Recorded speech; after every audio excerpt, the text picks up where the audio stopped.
أعوذ بالله من الشيطان الرجيم. بسم الله الرحمن الرحيم.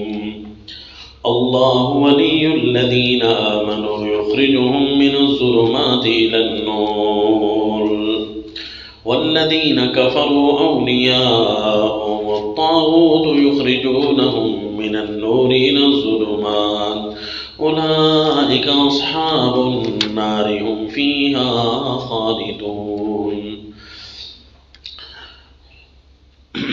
وصلی اللہ علی النبی الکریم. اچھا جی، اللہ ولی الذین آمنوا سلسلہ تاکیدات عشرہ، ان میں سے یہ کون سا نمبر ہے؟ 6 نمبر ہے. اور 6 نمبر کا حکم کون سا تھا؟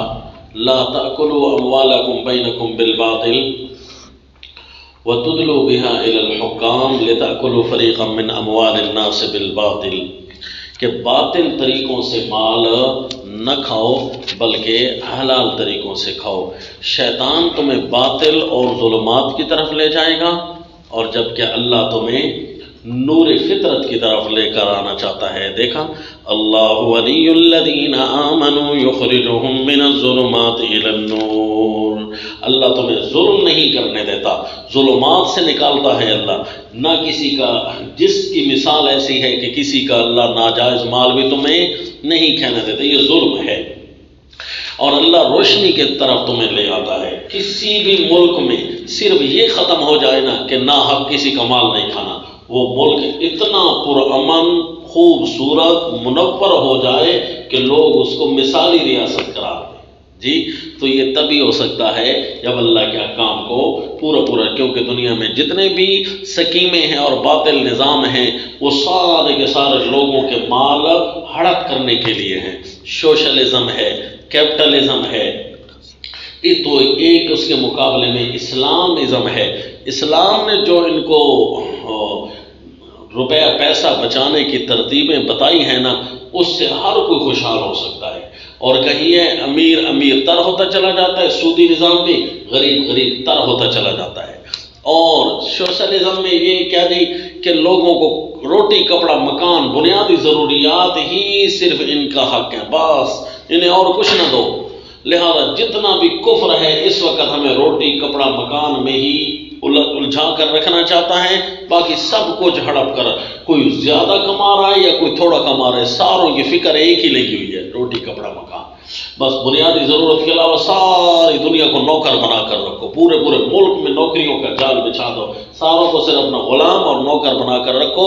یہ 8 9 10 گھنٹے اپنی مرضی کے اہل ہی نہ ہو، 50 سال یہ اپنی زندگی کی گرفتار تمہارے سامنے گزار دیں. 8 گھنٹے، 10 گھنٹے، 16 گھنٹے، اور اس کے عوض میں لالچ دو، تھوڑا سا مال دو تاکہ یہ نوکر بن کر تمہارے رہیں. جبکہ اسلام روٹی، کپڑا، مکان نہیں، جو جتنا کمائے اس کو اس کا حق دو. جو کما رہا ہے اس کا کافر بھی کیوں نہیں ہے نا، اس کے مال کو بلا وجہ ذرا بھی استعمال نہیں کر سکتے. دیکھا، اللہ ولی الذین آمنوا یخرجون من الظلمات الی النور. اللہ ایمان والوں کا ولی ہے. تاکیدات کا آ رہا ہے مزہ کہ نہیں آ رہا؟ یخرجہم من الظلمات الی النور. اب یہ لکھی ہوئی تو تھی لیکن سمجھ نہیں آ رہی تھی کہ ہو کیا رہا ہے. والذین کفروا اولیاؤہم الطاغوت. اور کافروں کے رفیق ہیں شیطان. طاغوت شیطان، گمراہ کرنے والے.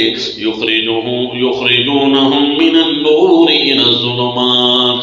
وہ ان کو نکالتے ہیں روشنی سے اندھیروں کی طرف. یہ جتنا بھی جمہوریت زدہ نظام ہے نا، اس میں 3% لوگ آپ پر حکمرانی کرتے ہیں، اور 97% لوگوں کو اندھیرے میں رہ کر ان کو ان کے حقوق سے روشناس نہ کرا کے ان پر حکومتیں کر رہے ہیں. یہ ہے جمہوریت کا تحفہ، سمجھا جی. اور اسلام ہر ایک کو اینک لگا کر اس کو حق بتا بھی دیتا ہے اور حق وصول کرنے کا طریقہ بھی سکھا دیتا ہے. اس لیے تو یہ اسلام کو پرانے نہیں دیتے. اولئک اصحاب النار. یہ طاغوت اور ان کے سارے دوست جہنمی ہیں. ہم فیہا خالدون. اسی میں وہ رہیں گے ہمیشہ.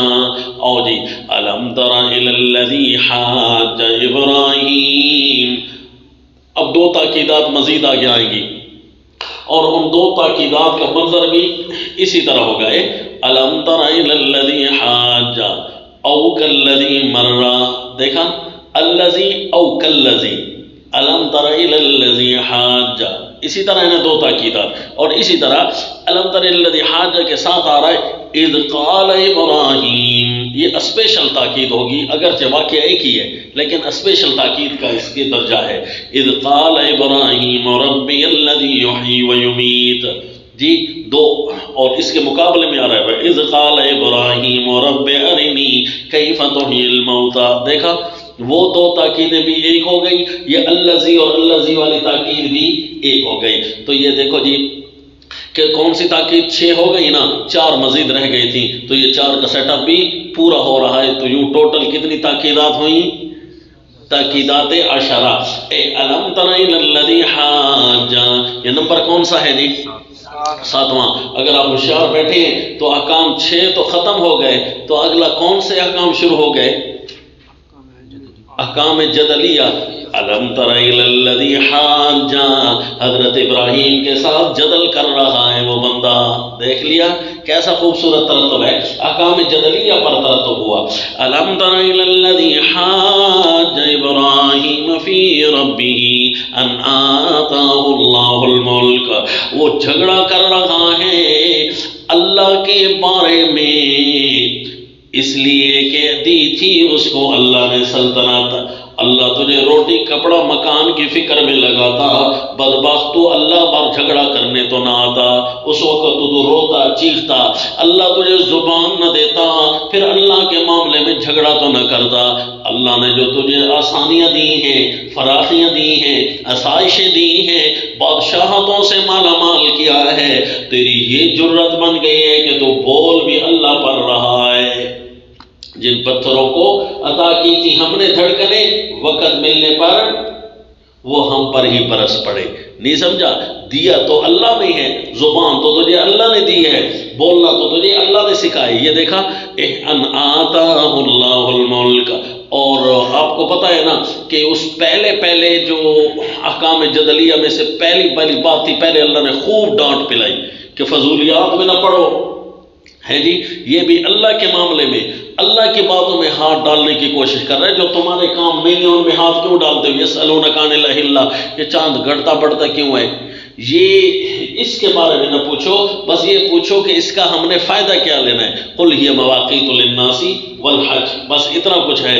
فضولیات میں نہ پڑھو، نظام فطرت کو سنبھالو. اللہ نے اس کی فطرت کو جھنجھوڑا. ان آتاہ اللہ الملک، دی تو اللہ نے حکومت ہے، بول بھی اللہ پر رہا ہے. کتنا خلاف فطرت ہے تو.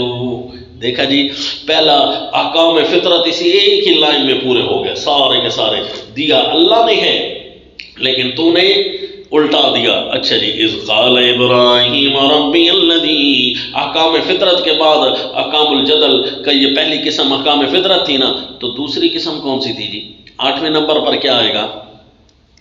یسألونک ماذا ينفقون، یہی ہے نا. اس میں کیا تھا؟ تعلیم الخیر تھی نا. کیا تھا اس میں؟ یہ سیدنا ابراہیم علیہ السلام فرما رہے ہیں اللہ موت و حیات کا مالک ہے. دیکھا تعلیم الخیر بھی اللہ دیتا ہے. اس میں مال کے اندر خیر کیا تھی؟ قتال میں خیر کیسی تھی؟ کتب علیکم القتال وهو کرہ لکم وعسى ان تکرہوا شیئا وهو خیر لکم وعسى ان تحبوا شیئا وهو شر لکم واللہ یعلم وانتم لا تعلمون. وہاں لفظ یہ تھا نا ہے جی. یہاں فرمایا واللہ لا یہدی القوم الظالمین، اللہ ظالموں کی رہنمائی نہیں کرتا، اللہ مومنوں کی رہنمائی کرتا ہے. وہاں تھا اذ قال ابراہیم ربی الذی یحیی ویمیت، فرمایا ابراہیم علیہ السلام نے اس کو میرا رب تو وہ ہے، تو جھگڑتا ہے میرے رب کے معاملے میں، میرا رب تو وہ ہے جو زندہ کرتا ہے اور موت دیتا ہے. قال انا احیی وامیت، کہ وہ بولا میں بھی زندہ کر سکتا ہوں اور میں بھی موت دے سکتا ہوں. نعوذ باللہ. حضرت ابراہیم علیہ السلام و تسلیم کے فرمان کا تو مطلب یہ تھا اللہ جان ڈالتا ہے، اللہ جان نکالتا ہے. اللہ روح ڈال بھی سکتا ہے، روح نکال بھی سکتا ہے. لیکن اس موٹے دماغ والے نے کیا جی، کیونکہ جمہوریوں کو ملتے ہی ایسے حکمران ہیں جی، لیونوں کو جو ووٹ دے دیا جائے کہ ہاں بھائی تم اپنا حق استعمال کرو، تو لیونے نے لیونے کو ہی چننا ہے، نہیں سمجھا جی؟ تو کیونکہ ساروں پر جو آنکھوں پر پٹی بندھی ہوئی ہے تو اپنے جیسے ایک اندھا ہی ڈھونڈیں گے نا، اللہ یعوذ باللہ۔ اور اگر ان کی آنکھیں کھلی ہوئی ہوتی تو ان میں سے کسی کو بھی حکمران نہ بننے دیتے کہ ہم بھی تو اسی طرح انسان ہیں جس طرح تم انسان ہو، برابری کی حکومت ہوگی کیا جی؟ کہ سارے بندوں کو برابر کا حق دیا جائے گا، ایک بندہ صرف امیر بن سکتا ہے جو کہ نگرانی کرے، قانون وہی ہیں جو ساروں پر لاگو ہوں گے، وہ اللہ کے قوانین ہیں، ساروں پر، رعایا پر بھی، حکومتوں پر۔ لیکن کیا جی، ان کا جو موٹا دماغ والا حکمران تھا تو اس کو اتنی موٹی بات بھی نہیں سمجھ آ رہی تھی، اس نے کہا یہ تو زندہ میں بھی کر سکتا ہوں، موت میں بھی دے سکتا ہوں، کسی کہہ دی کہ حق میں جو بھی فیصلہ کروں، موت دینی ہے یہ اس کو چھوڑنا ہے یہ تو میں بھی کر سکتا ہوں۔ اور جی سیدنا ابراہیم علیہ السلام نے انداز بدلا کہ تو ذرا اوپر دیکھنا، بچے کو جس طرح موٹی چیز سمجھائی جاتی ہے نا، اوپر یہ سورج نظر آ رہا ہے، موٹا ہے، اس سے بھی موٹا کچھ کروں ہے، یہ اتنا بڑا موٹا سورج نظر آ رہا ہے نا۔ قال ابراہیم فإن اللہ یأتی بالشمس من المشرق، فرمایا میرا رب ہے اس پوری مشرق اتنی بڑی تجھے نظر آتی ہے، یہاں سے اللہ لاتا ہے سورج فاتی بہا من المغرب، لے کر آ تو مغرب کی طرف سے، فبہت الذی کفر۔ اچھا یہ کہہ دیتا کہ یہ میں لا سکتا ہوں، اکیلا بیٹھا ہوتا تو اس بے پاگل سے امید توقع کی جا سکتی تھی، لیکن جو ساروں کے سامنے بیٹھ کر یہ ڈر کی وجہ سے کہہ نہیں سکتا تھا یہ تو میں لاتا ہوں، کیوں کہ سارے کہتے یہ تو تیرے پیدا ہونے سے بھی پہلے آ رہا ہے۔ اگر یہ کہہ دیتا نا کہ مشرق سے میں لاتا ہوں، مغرب سے تو لے کر آ، تو ہو سکتا ہے اکیلا بیٹھ کر یہ اس پاگل سے توقع تھی، لیکن بھری محفل میں یہ کام نہیں، کیونکہ اپنے بھی اس کو جھٹلا دیتے کہ یہ تو تیرا پیدا ہونے سے پہلے کا آ رہا ہے۔ اچھا جی، اللہ نے سیدنا ابراہیم علیہ السلام نے فرمایا اللہ لاتا ہے مشرق سے تو لے کر آ مغرب سے، فبہت الذی کفر، منہ لٹک گیا کافروں کا، فبہت الذی کفر، کافر کا منہ لٹک گیا، واللہ لا یہدی القوم الظالمین، اللہ ظالم بے انصاف لوگوں کو راہ نہیں دکھاتا ان کو، کیونکہ ان کے جواب ہوتے جو برے ہیں تو اللہ کے سامنے وہ بول سکتے ہی نہیں ہیں، اور اللہ ان کے راہیں بند کر دیتا ہے سچے جوابوں کے ذریعے۔ واللہ لا یہدی القوم الظالمین، اسی طرح قتال کرنا، اور کتب علیکم القتال، جیسے سیدنا ابراہیم علیہ السلام والتسلیم پورا کا پورا مقابلہ کر رہے تھے، دیکھا سیدنا ابراہیم علیہ السلام نے مقابلہ کیا نا، تم مقابلے کو اگر اپنے لیے ناپسند سمجھو گے تمہارے حق میں بڑا بہتر ہوگا، بڑے بڑے بادشاہوں کے منہ بند ہو جائیں گے۔ او کالذی مر علی قریۃ وہی خاویۃ علی عروشہا، تاکید نمبر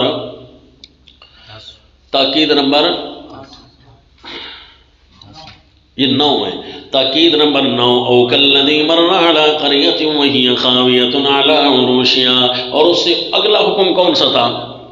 یسألونک عن الشہر الحرام قتال فیہ، یہی تھا نا، قل قتال فیہ کبیر وصد عن سبیل اللہ وکفر بہ والمسجد الحرام واخراج اہلہ منہ اکبر عند اللہ والفتنة اکبر من القتل، یہی تھا نا جی۔ اور اس کے اندر کیا تھا کہ کافر ہمیشہ تمہارے ساتھ جھگڑتے رہیں گے، لہذا ان کی بے کنی تک ان کے ساتھ جھگڑتے رہو، حتیٰ یردوکم عن دینکم ان استطاعوا، اور یہ چاہتے ہیں کہ تمہیں اپنے دین سے ہٹا دے اگر طاقت ہو، اگر اس طرح کیا نا تو تم بھی تباہ ہو جاؤ گے، ان کے فتنے تک، والفتنة اکبر من القتل، ان کے فتنے برپا ہونے تک لڑتے رہو، ان کو نیست و نابود کر کے رکھو۔ اور آگے کیا ہے کہ نیک لوگ اولئک یرجون رحمت اللہ کی رحمت کی امید کرتے ہیں۔ جس طرح کہ ایک نیک آدمی کسی بستی سے گزرا اور اس نے پوچھا کہ اللہ کی رحمت یہاں دوبارہ کیسے آئے گی، کہ ٹوٹی ہوئی بستی کو اللہ دوبارہ کیسے زندہ کرے گا۔ دیکھا جی، اللہ تعالیٰ بگڑی ہوئی جگہ کو بنا سکتا ہے، اور بنی ہوئی جگہ کو کافر بگاڑنا چاہتے ہیں۔ دھیان کرنا، اللہ کی زمین پر اللہ کا نظام نافذ کرنے کے لیے پورے کے پوری شد و مد کے ساتھ تیار رہنا، اور تعلیم الحلال والحرام فی المال والقتال والنفاذ، یہی آیت ہے نا کہ اپنے ذرائع کو، اپنے اموال کو دین کے نفاذ کے لیے استعمال کرو۔ اللہ کے نبی وہاں سے گزر رہے تھے، ٹوٹی ہوئی بستی کو فضول سمجھ کر آگے نہیں بڑھ گئے، بلکہ وہاں کھڑے ہو گئے۔ اپنے ساتھ روٹی بھی ہے، اپنے ساتھ ان کا مال یہی تھا نا، سواری بھی ہے اور روٹی بھی ہے۔ مال کو ساتھ لائے ہوئے سوچنے کھڑے ہو گئے کہ اس جگہ کو کیسے اللہ آباد کرے گا۔ اس کا مطلب اپنے مال کو بھی اور اپنی جان کو بھی دین کے نفاذ کے لیے لگائے رکھنا، سوچتے رہنا کہ یہاں میرا کیسے طریقہ ہوگا، میں کیا کروں، کس طرح کروں، اللہ کے نظام کو اسی طرح چلاتے رہنا۔ بڑی تاکید آ گئی۔ او کلذی مر علی قریۃ وہی خاویۃ علی عروشہا، یا تو نے دیکھا نہیں ہے اس طرح کے آدمی کو۔ او کلذی، اب الذی نہیں فرمایا، او کلذی، اس طرح کے آدمی کو نہیں دیکھا تو نے؟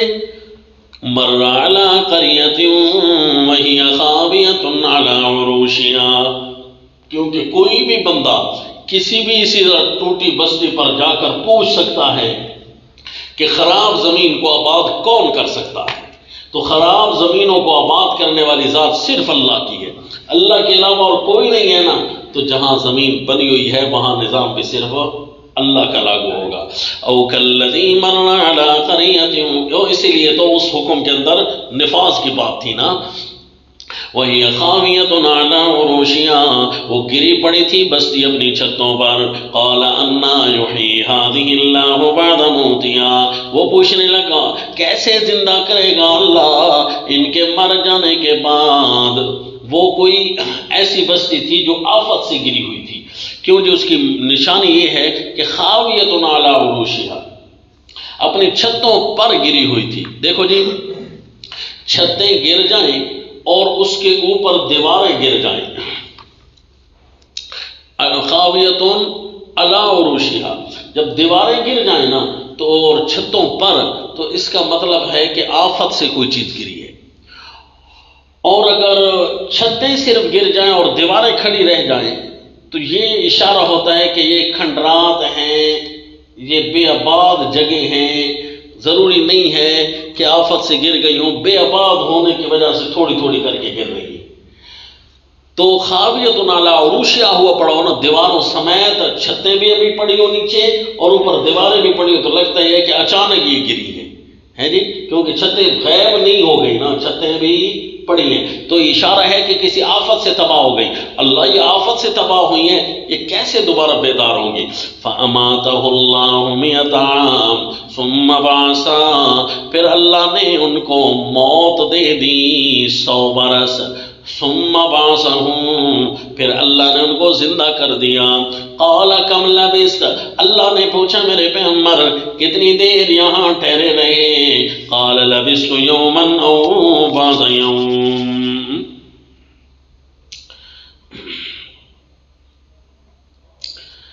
یہ اوکلذی سے مراد کون ہے؟ یہ مسلمان تھا یا کافر تھا؟ تو یاد رکھیے یہ مسلمان ہونا اور پھر مسلمانوں میں نبی ہونا یہ راجح ہے۔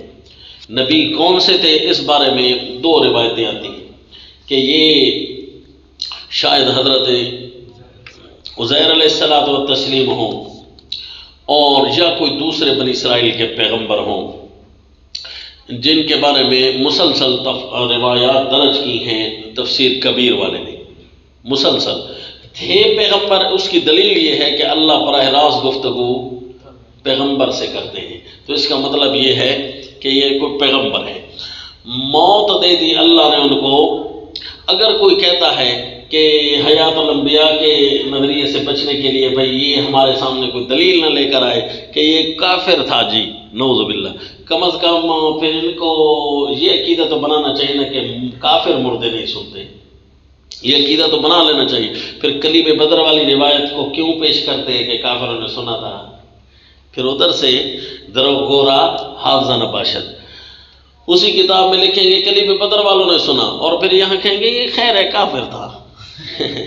تو بھائی دیکھ لو جی، انا یحیی ھذہ اللہ بعد موتہا فاماتہ اللہ، موت موت جس کو آ جائے، چاہے ایک دن کے لیے، چاہے 100 سال کے لیے، چاہے ہمیشہ ہمیشہ کے لیے، وہ کم از کم اسے یہ پتہ نہیں چلتا کہ کیا ہو رہا ہے کائنات میں، سننا تو درکنار، دیکھنا تو درکنار، محسوس بھی نہیں ہو سکتا کہ ایک دن یا دن کا کچھ حصہ گزر گیا یا 100 سال گزر گئے۔ جب یہ آیت پڑھی جاتی کہتے ہیں نہیں وہ موت اصل میں پوری موت نہیں آئی تھی، تو کیا آیا تھا کہ موت آئی تھی، تو وہ پوری اور تھوڑی کیسے ہوتی ہے؟ موت موت ہی ہوتی ہے، موت کم لبس۔ اللہ اس کتمان حق اور تحریف قرآن سے بچائے جو باطل فرق اپنی الو سیدھا کرنے کے لیے، اپنی فرقوں پرستی کرنے کے لیے کتاب اللہ پر تعویل کے تیر چھوڑنا شروع کر دیتے ہیں۔ تو یہ فرقہ پرستی کی بہترین مثال ہے کہ ان آیات کی تعویل کی جائے اور فرقہ کو نہ چھوڑا جائے، یہی فرقہ پرستی ہوتی ہے۔ جی فَأَمَاتَهُ اللَّهُ مِئَةَ عَامٍ ثُمَّ بَعَثَهُ، اے میرے پیغمبر کتنا ٹھہرے رہے؟ کہا لگتا ہے دن یا دن کا کچھ حصہ، یا تو سورج دوبارہ ادھر کھڑا تھا ادھر آ گیا ہے، یا پھر لگتا یہ ہے کہ دوبارہ دن پورے مجھے 24 گھنٹے گزرتے ہوئے کم از کم محسوس نہیں ہو رہے، یا پورا دن گزرا ہے 12 گھنٹے، یا پھر اس سے بھی چھوڑا۔ قال بل لبثت مئة عام، فرمایا اے میرے پیغمبر اس سے کیا ثابت ہو؟ موت والے کا ادراک و شعور باقی رہتا ہے؟ نہیں نا، اے بل لبثت مئة عام، بلکہ آپ رہے ہیں 100 برس۔ فانظر الى طعامك وشرابك لم يتسنى، ایک آدمی تھا پرلی طرف، اس کو چھٹی مل گئی نا کسی مسجد سے، اس کو اصل میں ہمارے علماء کے خطبے سن کر پڑھنے کا شوق تھا کہ میں بھی اسی طرح خطبے، لوگ تو صرف ڈیزائن ہی بناتے ہیں، انا للہ، عبادت ہونی چاہیے جی۔ تو وہ خطبہ جمعہ کا پڑھتا تو اس میں آیات قرآن کے بہت ساری پڑھتا، اس قسم کی آیتیں بھی اندر آ جاتی تھی، وہ بھی یہ آیتیں پڑھتا، اس کو مسجد والا نے چھٹی دے دی کہ لگتا ہے کہ تو وہ ہے۔ ہاں جی، اس سے ثابت ہوا کہ قرآن پڑھنا کس کا خاصہ ہے، الحمدللہ۔ فانظر، میں نے ایک جگہ بیان کیا تو بڑی شروع میں لڑائی ہو رہی تھی کہ جی ادھر قوم یہ وہ، انہوں نے کہا جی کم از کم کچھ خیال کر، خطبہ آیا میں نے اس قسم کی آیت پڑھی تو خطبے کے بعد کہنے لگے بعد آپ کو یہ آیت پڑھنا ہو گیا جی، ہم نے تو آپ کو بتایا تھا کہ اس میں ایسا موضوع نہیں چھیڑنا، اپنی آیت پڑھنا ہو گیا۔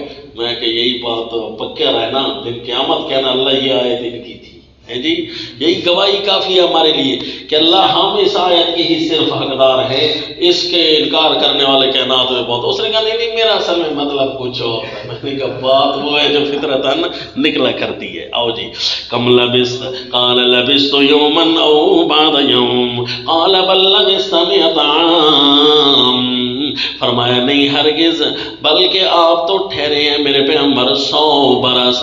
فانظر الى طعامك وشرابك لم يتسنى، زمینوں کو آباد اللہ کرتا ہے، زمین پر احکام اللہ کے نافذ ہونے چاہیے، اللہ کے احکام نافذ نہ ہوئے تو زمین میں فتنہ عام ہو جائے گا، دین میں فساد زمین پر عام ہو جائے گا۔ دیکھو اللہ اپنے احکام کیسے نافذ کرتا ہے، مرضیاں کیسے نافذ کر سکتا ہے۔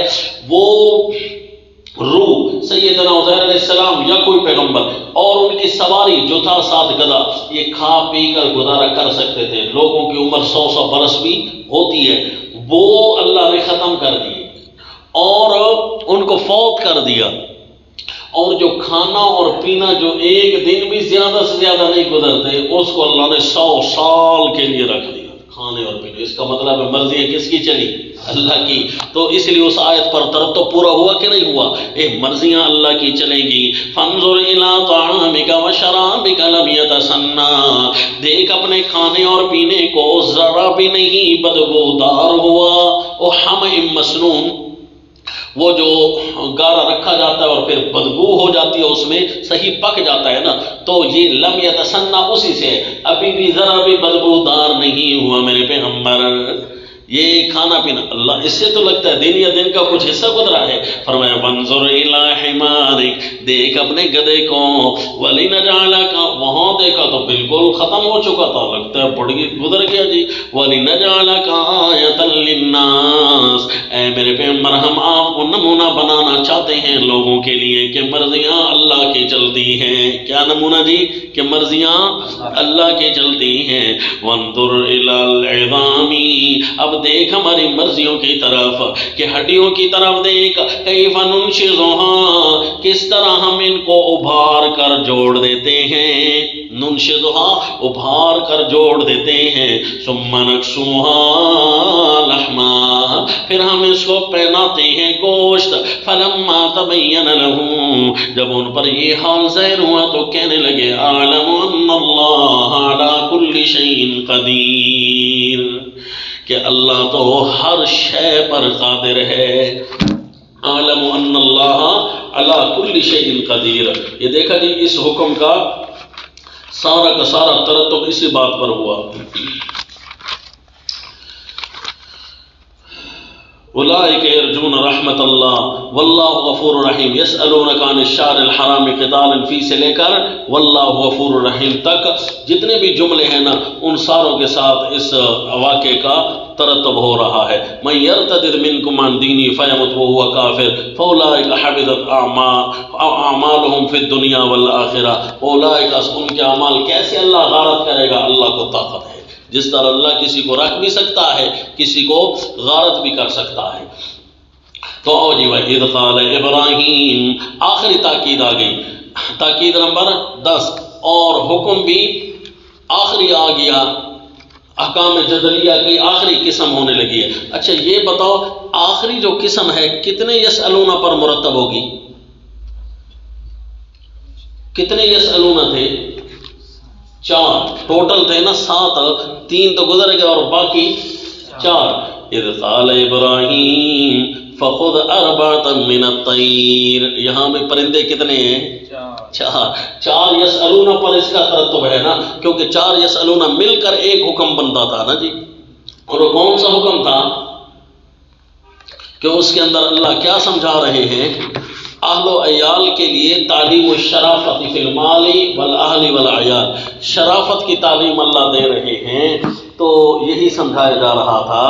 تو یسألونک عن الخمر والمیسر قل فیہما اسم کبیر سے لے کر آخر تک آیا. وَإِذْ قَالَ إِبْرَاهِيمُ رَبِّ أَرِنِي كَيْفَ تُحْيِي الْمَوْتَى. جب فرمایا ابراہیم علیہ السلام نے اے میرے رب مجھے سکھا کیسے تو زندہ کرے گا مردوں کو. اگر وہ مردے ہیں تو ٹھیک ہے نا جی، اگر وہ زندہ ہی ہیں تو پھر کیا زندہ کرنا. کیف تحیی الموتى، اللہ تو کیسے زندہ کرے گا مردوں کو. قال اولم تؤمن، فرمایا آپ کو یقین نہیں. قال بلا، اللہ کیوں یقین نہیں، کیوں نہیں. ولکن لیطمئن قلبی، میں اس لیے پوچھتا ہوں تاکہ میرا دل مطمئن ہو جائے. قال فخذ 4 من الطیر، فرمایا پکڑ لے ان میں سے 4 اڑنے والے. طیر 4 پرندے یعنی اڑنے والے. فصرہن الیک، پھر ان کو اپنی طرف بلا. ثم جعل علی کل جبل، پھر ان کو اپنی طرف ہلا لے. کیا لے جی؟ پہلا لے، ہلا لے، یعنی اپنی باتیں ان کو سکھا. جب پرندے کچھ ہے نا جی سیکھ جاتے ہیں، شکرا ہے، باز ہے، اسی طرح طوطا ہے. یہ پرندے ایسے ہیں کہ جو اس طرح بلبل ہے، یہ بہت جلد سیکھ جاتے ہیں. اور بھی کئی پرندے ہو سکتے ہیں. لوگوں نے ہر قسم کے پرندوں کو، مچھلیوں کو لوگوں نے بلانا سکھا دیا ہے جی. یہ فصرہن الیک، ان کو اپنی طرف ہلا لے. ثم جعل علی کل جبل منہن جزءا، پھر رکھ دے ہر پہاڑ پر ان کے بدن کے ایک ایک ٹکڑا. ہر پہاڑ پر ایک ایک ٹکڑا، یعنی جو اس وقت موجود سامنے پہاڑ تھے. یہ کل اضافی ہے، کل حقیقی نہیں. ثم ادعوہن یاتینک سعیا، پھر ان کو تو بلا، آئیں گے تیرے پاس دوڑتے ہوئے. دیکھ لیا نا منظر. یہ اسی طرح میں اللہ جب ان کو بلاؤں گا آئیں گے یہ دوڑتے ہوئے. اللہ کریم نے ان کو صرف منظر دکھانا تھا، حقائق سے تو پورا متعارف نہیں نہ کرانا تھا کہ کیسے میں نے جان ڈالی. یہ نہیں، کیسے اٹھ کر سامنے آئے. ارنی کیف تحیی الموتى. تو اسی طرح اللہ زندہ کرے گا کہ ساروں کو کہتے ہیں ہاں جی دیکھا نا مردے سنتے ہیں. حضرت نے بلایا تھا انہوں مردے حالت میں تو وہ انہوں نے سنا تھا، تو مردے تو سنتے ہیں. یہ کہتے ہیں مردے نہیں سنتے. ادھر تو بھائی وہ ہر پہاڑ پر انہوں نے حضرت ابراہیم علیہ السلام نے ان کے کان رکھ دیے تھے. سنتے تو کان ہی ہے نا، ٹانگیں بھی سنتی ہیں. کسی جگہ ٹانگیں پڑی ہوگی، کسی جگہ سر پڑا ہوگا، کسی جگہ پیٹ پڑا ہوگا، تو پیٹ بھی بھاگ کر آیا. تو یہ بھی ایسا پہ جھگڑا کرنا چاہیے، مردے کی ٹانگیں بھی سنتی ہیں. انا للہ. اس لیے جھوٹ وہ بولو جو کم از کم ہضم تو ہو سکے تم سے. ایسا جھوٹ بولتے ہیں کہ ہضم بھی نہیں ہوتا. شیطانی عقیدہ جو ہوا تو پھر اس کا مطلب ہے وہ ہضم بھی نہیں ہوتا. ثم ادعوهن يأتينك سعيا واعلم ان اللہ عزیز حکیم. اور جان لے تو کہ یوں اللہ اپنے فیصلے غالب کرنے پر قادر ہے. ان اللہ عزیز حکیم. یہ جو یسألون والے تھے نا باتیں، تو اس کے اندر بھی تھا وَلَوْ شَاءَ اللَّهُ لَأَعْنَتَكُمْ إِنَّ اللَّهَ عَزِيزٌ حَكِيمٌ. تھا کہ نہیں؟ یہاں بھی آخر میں ہے وَعْلَمْ أَنَّ اللَّهَ عَزِيزٌ حَكِيمٌ. ہم نے تمہیں آکام بھی سکھا دیے، آکام کی تاکیدات بھی سکھا دی ہیں. مکمل تاکید کے ساتھ ہم نے دین تمہارے ہاتھ میں دے دیا ہے. اب اٹھو اور دین کو نافذ کرو. یا ایھا الناس اعبدوا ربکم. اور ڈرنا کسی سے نہیں بلکہ اللہ ہی سب پر غالب ہے. وَاعْلَمْ أَنَّ اللَّهَ عَزِيزٌ حَكِيمٌ. اور اللہ تمہارے دشمنوں کو کب مارے گا؟ فرمایا جب اس کی حکمت کا تقاضا ہوگا. وَاعْلَمْ أَنَّ اللَّهَ عَزِيزٌ حَكِيمٌ. اور جی تاکیدات عشرہ بھی ختم ہوئی اور یہ ہمارے احکام 10 بھی ختم ہوئے. لیکن آگے کچھ ذیلی احکام تھے. احکام جدلیہ کے طور پر، جدل فی الاہل کے طور پر احکام تدبیریہ شروع ہوئے تھے، جن کی تعداد 8 تھی. 8 اور 4 قسمیں تھیں اور تعداد 8 تھی اور ہر حکم کے 6 اجزاء تھے. تو یوں 48 احکام تدبیریہ کے نکلے تھے. تو چونکہ وہ ذیلی تھے، آگے کچھ باتیں بھی اسی طرح ذیلی قسم کی آئیں گی، لیکن وہ بعد میں گنیں گے. ابھی ہم چھٹی کرتے ہیں. وما علینا الا البلاغ. اعوذ باللہ من الشیطان الرجیم. بسم اللہ الرحمن الرحیم. مثل الذين ينفقون أموالهم في سبيل الله كمثل حبة أنبتت 7 سنابل في كل سنبلة 100 حبة والله يضاعف لمن يشاء والله واسع عليم. وصلى الله على النبي الكريم. سورة البقرة آیت نمبر 261.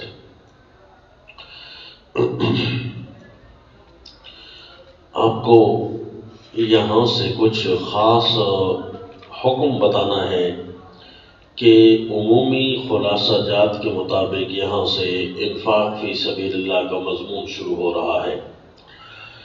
اور اسی طرح کچھ خلاصہ جات میں یہ جملہ بھی آپ کو ملے گا کہ پہلے اللہ نے جہاد کی باتیں زیادہ کی اور انفاق کم تھا، اور اب انفاق فی سبیل اللہ کی باتیں زیادہ ہی ہوں گی.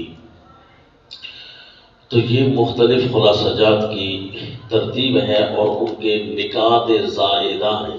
کیا ہیں جی؟ نکات زائدہ. ان کے زائد نکات ہیں. تو زائد نکات بے شک آپ نوٹ کریں، اچھی بات ہے. کتاب اللہ کی تعلیمات عام ہوگی. لیکن سوال باقی یہ رہ جائے گا کہ انفاق فی سبیل اللہ کا حکم تو پہلے موجود تھا. وہ احکام فطرت کے اندر ہم نے پڑھا جو کہ احکام الجدل کی پہلی قسم تھی. انفاق فی سبیل اللہ کا حکم تو وہاں آ گیا تھا. جس طرح کہ آپ کو کل بھی عرض کیا کہ قتال فی سبیل اللہ کا حکم تو وہاں آ گیا تھا. یہ دوبارہ کیوں آیا؟ وقاتلوا فی سبیل اللہ الم تر الی الذین خرجوا من دیارہم کے بعد. تو اس کے بارے میں بتا دیا کہ اصل الاحکام وہی ہیں جن کی تعداد بھی گنوا دی گئی تھی جی. اور یعنی احکام العلمیہ والعملیہ 6 کے بعد 4 قسم کے احکام جدلیہ آئے تھے جن کی تعداد 24 تھی. وہ احکام تو وہی پورے ہیں، اب کوئی نیا حکم نہیں ہے، البتہ اس کی کچھ تاکیدات ہیں، تاکیدات عشرہ ان کو کہتے ہیں تاکیدات الاحکام۔ تاکیدات الاحکام آپ نے پڑھی، کیوں جی؟ احکام بھی 10 تھے تو تاکیدیں بھی 10 تھیں، احکام علمیہ اور عملیہ اور احکام جدلیہ، یہ ٹوٹل 10 ہو گئے۔ اگرچہ ان کی شقیں زیادہ تھی نا، تو اس اعتبار سے 24 اور 6 30 احکام تھے نا ویسے تو، لیکن موٹی موٹی تعداد آپ کو بتائی جن کی شکوک کو ختم کر کے اصل الاحکام 10، تو تنبیہات الاحکام بھی 10 آئیں۔ اور یہ تنبیہات کیوں بنتی ہیں آپ کو ساتھ ساتھ اشارے دکھا دیے کہ تنبیہ ہی اسی طرح ہوتی ہے، تنبیہ ہی اسی طرح ہوتی ہے۔ پہلے تھا انفقوا فی سبیل اللہ، پھر فرمایا من ذا الذی یقرض اللہ قرضا حسنا۔ اچھا جی، اب آپ کو اگلی چیز بتانی ہے، تاکیدات الاموال، پہلے تھی تاکیدات الاحکام، اب ہوگی تاکیدات الاموال۔ یہ چھوٹا سا لفظ اس کو آپ سمجھیں، لیکن حقیقت میں یہ بہت بڑا دروازہ ہے ان مشکلات کا جو ہمیں ان آیات میں داخل نہیں ہونے دے رہی تھی۔ ان آیات کا سادہ سا مفہوم تو ہمیں آتا تھا، ترجمہ تو آتا تھا، لیکن مشکل یہ تھی کہ اللہ کریم یہاں کیا سمجھانا چاہتے ہیں۔ یہ زائد گفتگو ہمیں تو نعوذ باللہ لگتی ہے، حالانکہ پہلے انفاق کا حکم آ گیا ہے، انفاق کی باتیں آ گئی ہیں، پھر سے انفاق کی باتیں ہیں، تھوڑی بہت فضیلت بھی ساتھ ساتھ ہے، لیکن ہمیں ایسا اللہ فہم نصیب فرما دے کہ کتاب اللہ جیسے زائد نہیں ہے، ہمیں زائد لگے بھی نہ۔ تو جب ہم نے دیکھا جی حیران ہو گئے کہ یہاں تاکیدات الاموال بھی 4 ہیں، تاکیدات الاموال بھی 4 قسم کی ہے۔ کتنی؟ آپ نے پڑھا ہے کہ احکام الجدلیہ کے بعد جو احکام آئے تھے، احکام التدبیریہ، تدبیر فی المنزل، وہ ذیلی حکم تھا نا احکام الجدلیہ کا، تو وہ کتنی قسم کے تھے؟ 4 قسم کے تھے نا۔ تو اسی طرح باقی احکام کے اندر اموال کا حکم یہ ذیلی ہے۔ کیوں ذیلی ہے بتاتا ہوں، یہ ذیلی ہے، اور جس طرح وہاں احکام التدبیریہ ذیلی 4 تھے، اسی طرح احکام تاکیدات الاموال بھی 4 قسم کی ہے۔ جس طرح کے ذیلی حکم کتنے تھے احکام التدبیریہ؟ 4 قسم کے تھے، اسی طرح تاکیدات الاموال بھی 4 قسم کی ہوگی۔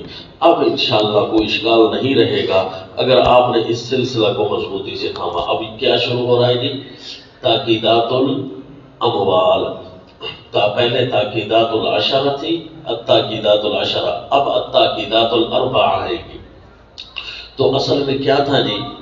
وہ تاکیدات الاحکام تھی، احکام 10 تھے، اور یہ تاکیدات الاموال ہیں کیونکہ ذیلی حکم 4 تھے، تو یہ تاکیدات بھی ذیلی چیز پر آئی، اموال پر آئی، اور یہ بھی 4 ہے۔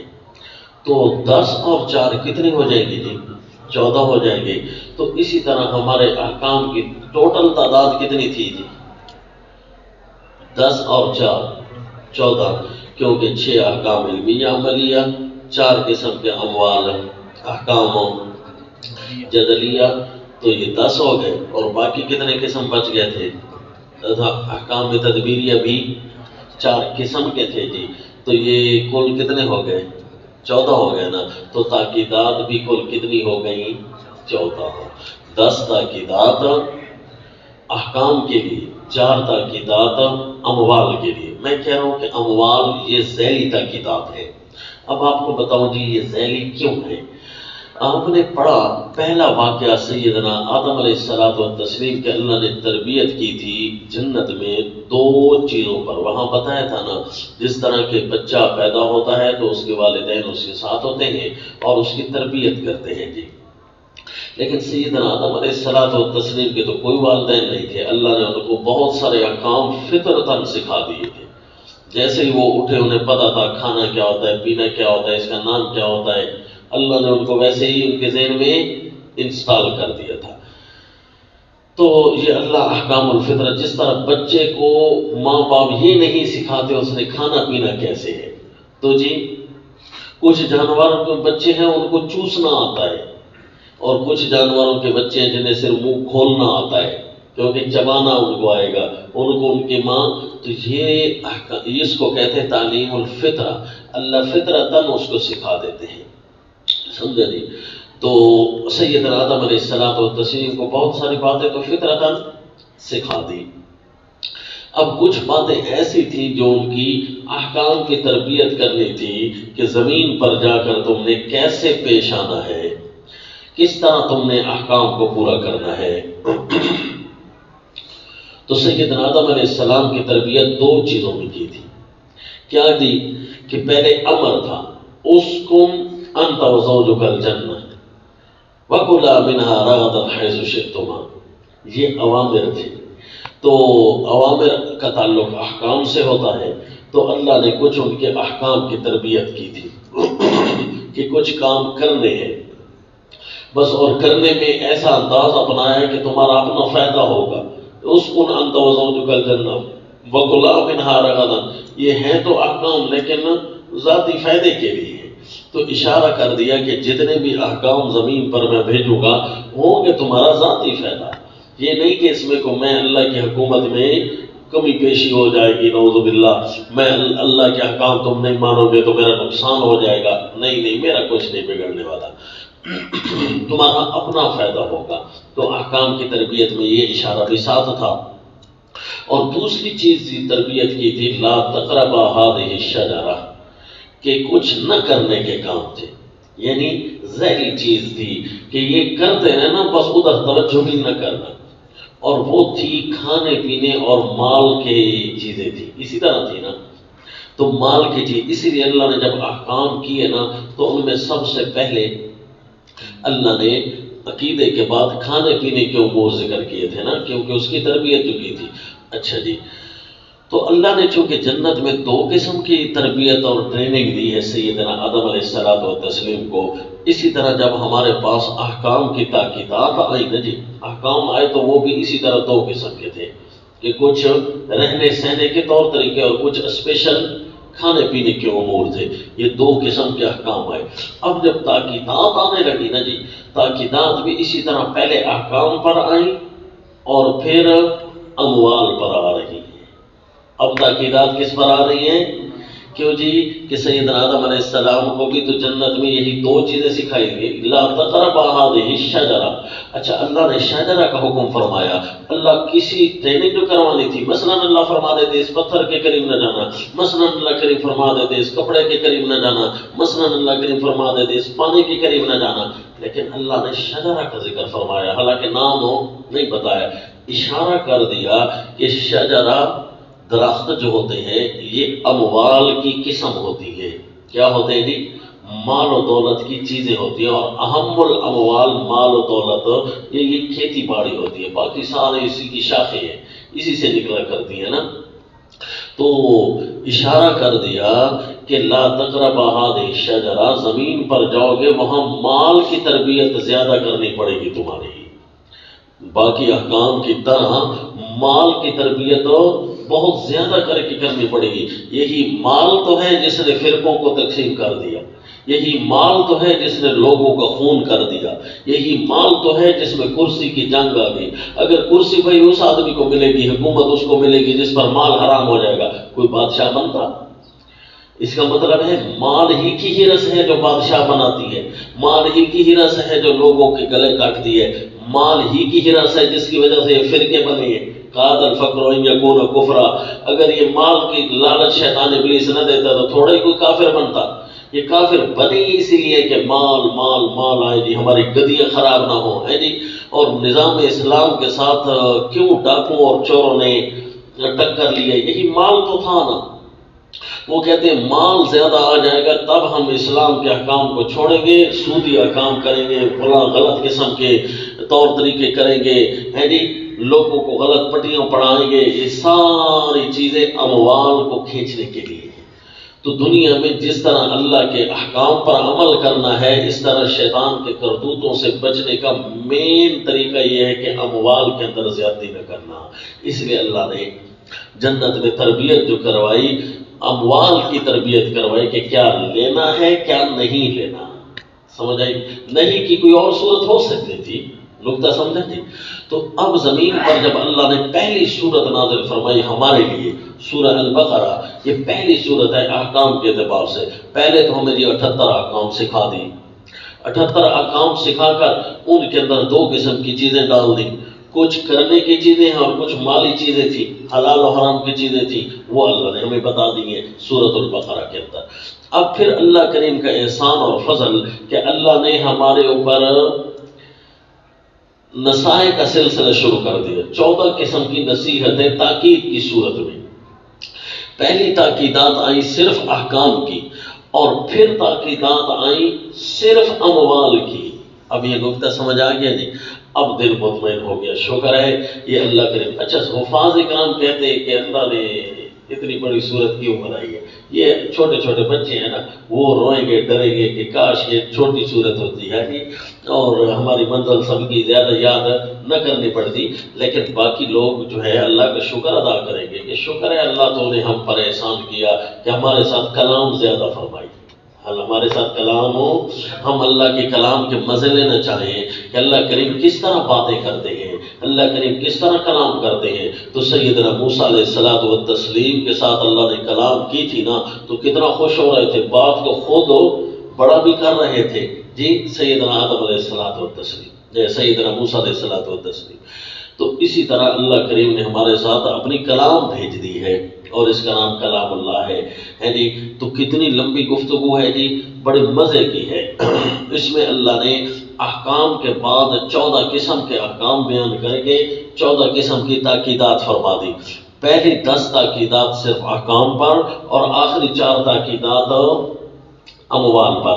اس لیے التاکیدات العشرہ الگ بنائی اور التاکیدات الاربعہ الگ بنائی۔ پہلی تاکیدات تھیں تاکیدات الاحکام، اور اب کون سی ہیں؟ تاکیدات الاموال۔ یہ آپ کو اس کا ذیلی ہونا بھی سمجھا دیا، اور تاکیدات الاموال کو الگ کر کے کیوں بیان کیا؟ کیوں جی؟ کہ یہ جنت کے اندر 2 قسم کی تربیت ہماری ہوئی ہے۔ اب ہمارے پاس تاکیدات اللہ کیسے ارشاد فرمائیں گے، اللہ کریم کے کلام کا انداز کیسے ہوگا؟ مالی تربیت، جب اللہ مال کی تاکیدات ہم جب شروع کریں گے، تربیت تو ہو چکی ہے اموال کے اعتبار سے بہت سارے، آپ نے مال کس طرح کرنا ہے، کیا کرنا ہے، کس کو دینا ہے، کس کو نہیں دینا وغیرہ، یہ ہمارا ساری تربیت تو ہو چکی ہے۔ اللہ تاکیدات مزید کے طور پر کیا فرما رہے ہیں جی؟ تاکیدات الاموال میں انداز بڑا نرالا ہوگا جی۔ تو آپ پہلے انداز دیکھیں جی، پہلی مثل الذین ينفقون، چونکہ بغیر واو کے شروع ہو رہا ہے نا آیت، لگتا یہ ہے کہ یہاں سے عنوان کوئی نیا ہوگا۔ اچھا جی، یہاں پر القسم الاول من التاکیدات الاربعہ، 4 تاکیدات میں سے پہلی قسم کیا ہے؟ الفضیلہ۔ کیا جی؟ الفضیلہ۔ اور آگے آ رہا ہے وَمَثَلُ الَّذِينَ يُنْفِقُونَ أَمْوَالَهُمْ فِي سَبِيلِ اللَّهِ۔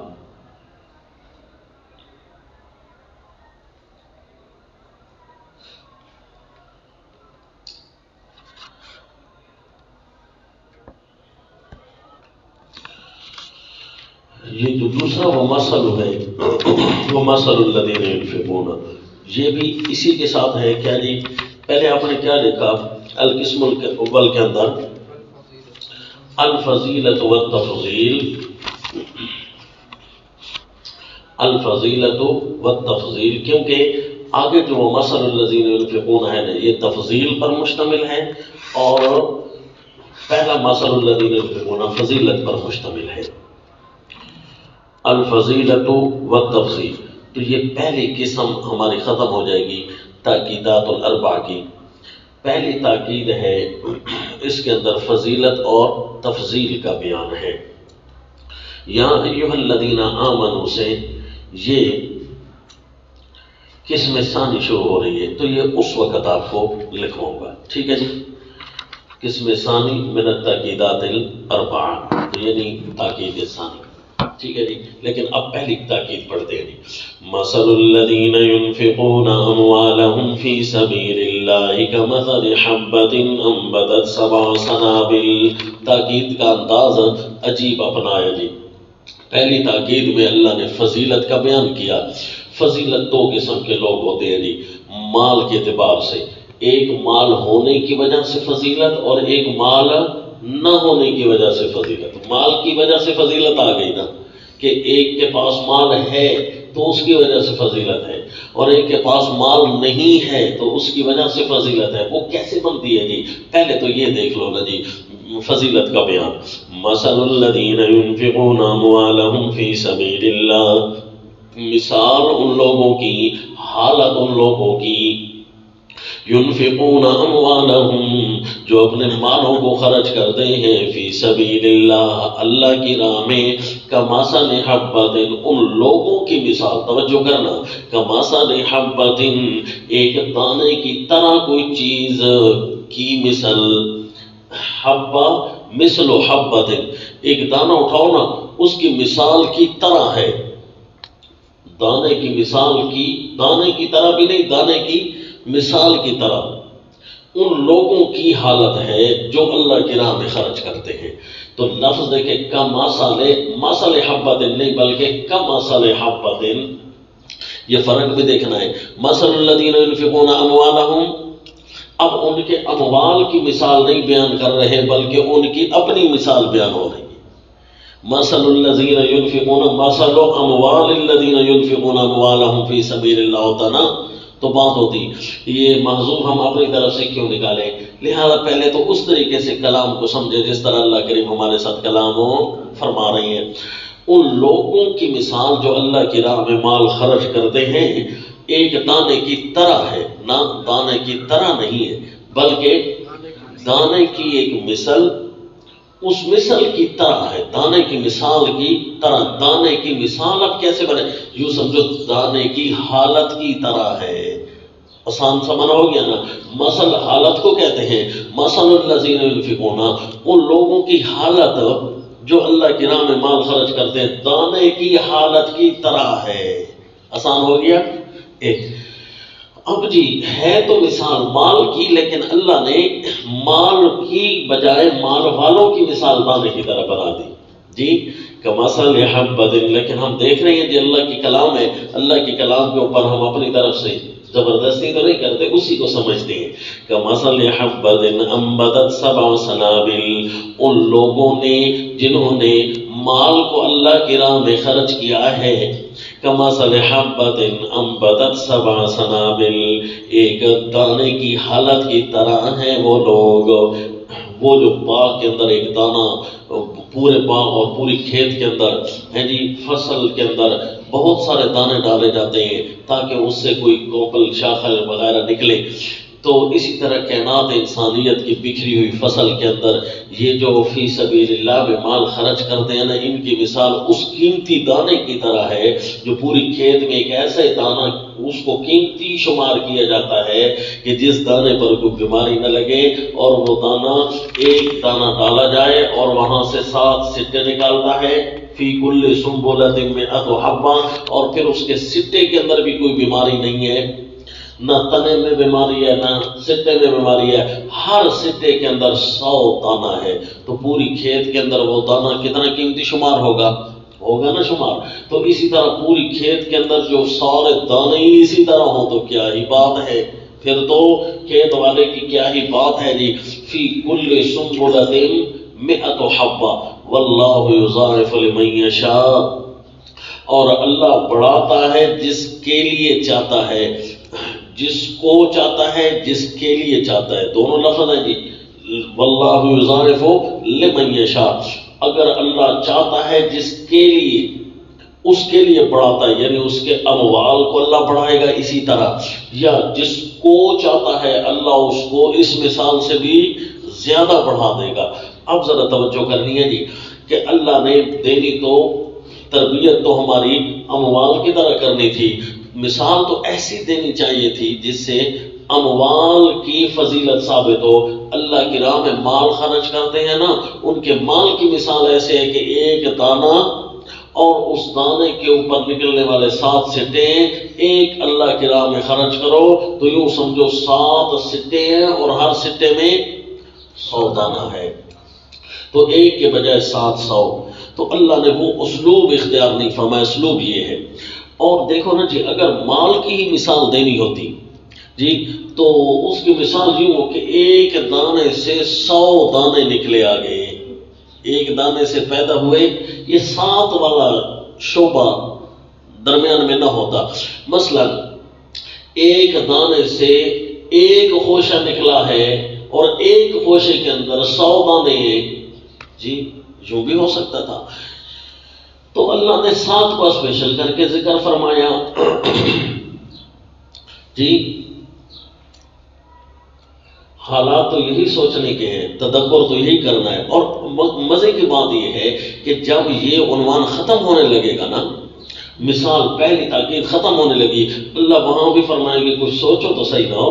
کذالک یبین اللہ لکم الآیات لعلکم تتفکرون، تاکہ تم کچھ سوچو تو صحیح نا، غور و فکر تو کرو نا. تو اب ہم غور و فکر کرتے ہیں کہ ہم سمجھتے رہے یہ دانے کی مثال ہے، مال کی مثال ہے، اور مال کی مثال ہوتی تو ایک کے بجائے 700 ڈائریکٹ اللہ فرما دیتے، لیکن اللہ نے ڈائریکٹ نہیں فرمایا.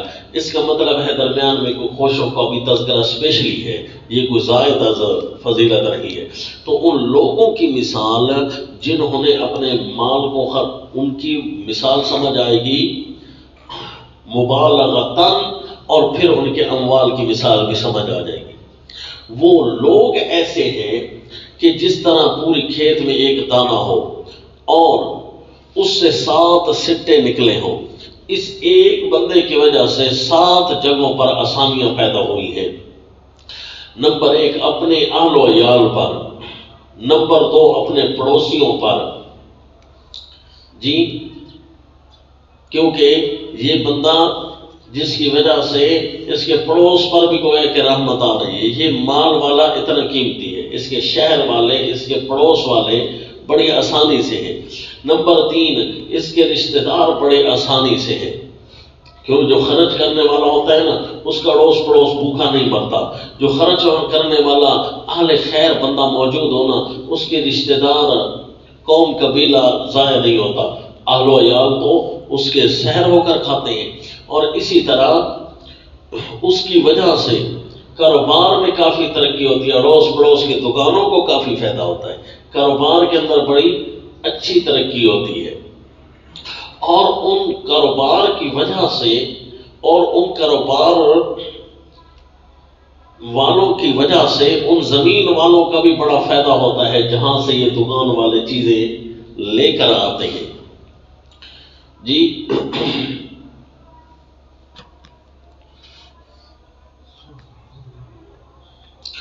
اور پھر اس مال والے کی وجہ سے جانوروں اور پرندوں کا فائدہ ہوتا ہے، جو زمین والے ہیں یا آسمان والے ہیں، پرندے ہیں یا جانور ہیں، وہ بھی تو انسان کی باقیات کو کھا رہے ہوتے ہیں نا، فضلات کو کھا رہے ہوتے ہیں نا، چھلکوں کو کھا رہے ہوتے ہیں نا، دانوں کو کھا رہے ہوتے ہیں جی. ان کی وجہ سے زمین والے جانور بھی امن میں اور آسمان والے پرندے بھی امن میں، اڑنے والے بھی اور رینگنے والے بھی، اور زمین والے اور آسمان والے. اب یہ کہہ کر بہت ساری مثال، تو ہم نے اگر تفکر کیا ہے اس بندے کے 7 فائدے کو، بڑے بڑے، ویسے تو فائدے زیادہ ہوں گے نا، اس کے 7 بڑے بڑے فائدے ہم دیکھیں کہ اس ایک آدمی کے معاشرے میں پیدا ہو جانے کی وجہ سے کتنے فائدے ہوتے ہیں. ہم نے دیکھا جی، ایک تو اس کے گھر والوں کو بڑا فائدہ ہوتا ہے، دوسرا اس کے رشتہ داروں کو بڑا، پڑوس والوں کو بڑا فائدہ ہوتا ہے، جہاں یہ رہ رہا ہوتا ہے صبح شام ان پر رحمتیں ہو رہی ہوتی ہیں، ان کو کھانا پینا مل رہا ہوتا ہے جی. کیوں جی؟ سخی بندہ جو یہاں موجود ہے، پورے علاقے کے اندر سخی بندہ موجود ہو، علاقے والوں پر بھی خیر ہوتی ہے جی، کوئی نہ کوئی کسی نہ کسی کو دیتا رہے گا. اسی طرح رشتہ داروں پر بھی تو خیر ہوتی ہے، کیونکہ اڑوس پڑوس کے ساتھ، رشتہ داروں کے ساتھ اس کا آنا جانا زیادہ ہوتا ہے.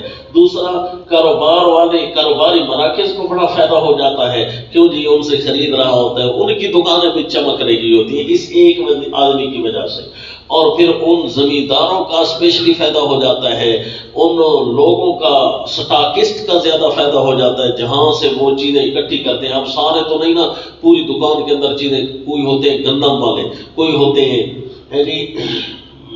فروٹ والے، کوئی ہیں سبزی والے، سارے اپنی اپنی زمین پر ایک ایک چیز ہی والے ہوتے ہیں، تو ان اصل سٹاکسٹ کا بھی تو بنیادی طور پر فائدہ ہو رہا ہے۔ دکان والے نے تو ساروں سے چیزیں اکٹھی کر کے بہت ساری رکھنی ہے جی۔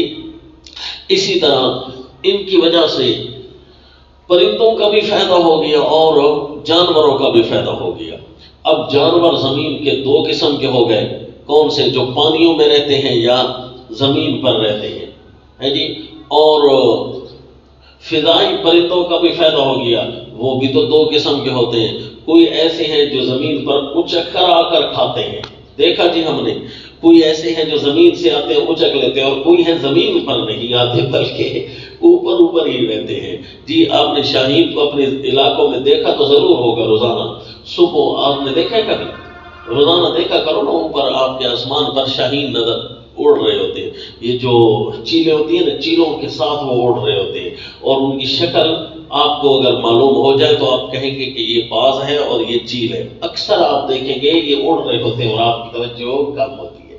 اب دیکھیں جن کی جو چیل ہوتی ہے نا، ان کا بازو یوں سا ہوتا ہے، یوں کے بجائے یوں، ہاتھ جس طرح میں نے پیچھے موڑے ہیں نا پر کھول کر، یہ، اور جو ہوں گے نا باز ان کے یوں ہوں گے، تو صاف معلوم ہوگا کہ یہ چیل ہے اور یہ شاہین ہے۔ ان کے ہاتھ آگے کو، جس طرح ہاتھوں بازوں کو پھیلاؤ اور ہاتھوں کو آگے کی طرف جھکاؤ تو یوں بالکل اس طرح ہوں گے، اور جو چیلیں ہوں گی ان کے اس طرح۔ تو کچھ ایسے پرندے ہیں، اسی طرح شکرا ہے یا بہت ساری قسمیں ہیں جی، تو وہ آسمان پر ہی کھاتے ہیں، یعنی جانوروں کا شکار کر رہے ہوتے ہیں۔ تو نیچے والے جانور کھا کر، کبوتر اگر کھا کر اڑے گا تو اس کا فائدہ تب ہوگا نا جی شاہین کا، وہ تب اس کو کھائے گا۔ اگر کبوتر اڑے ہی نہیں، کھائے ہی نہیں ہے جی، ایسے کنجوس علاقے میں وہ رہتا ہے کہ کہیں کچھ ملتا ہی نہیں ہے، تو یہاں پر وہ کیا کھائے گا کبوتر، ہے جی، کیسے اڑے گا؟ مثال دے رہا ہوں، سمجھا جی۔ تو ایک سخی آدمی کی طرف ہم نے جب تفکر کیا کہ اس کی موجودگی کتنا فائدہ دے گئی جی، آیت سمجھ آ گئی اب جی؟ اب سمجھ آئی کہ یہ مثال مالوں کی نہیں، مثال بلکہ ان کی اپنی ہے۔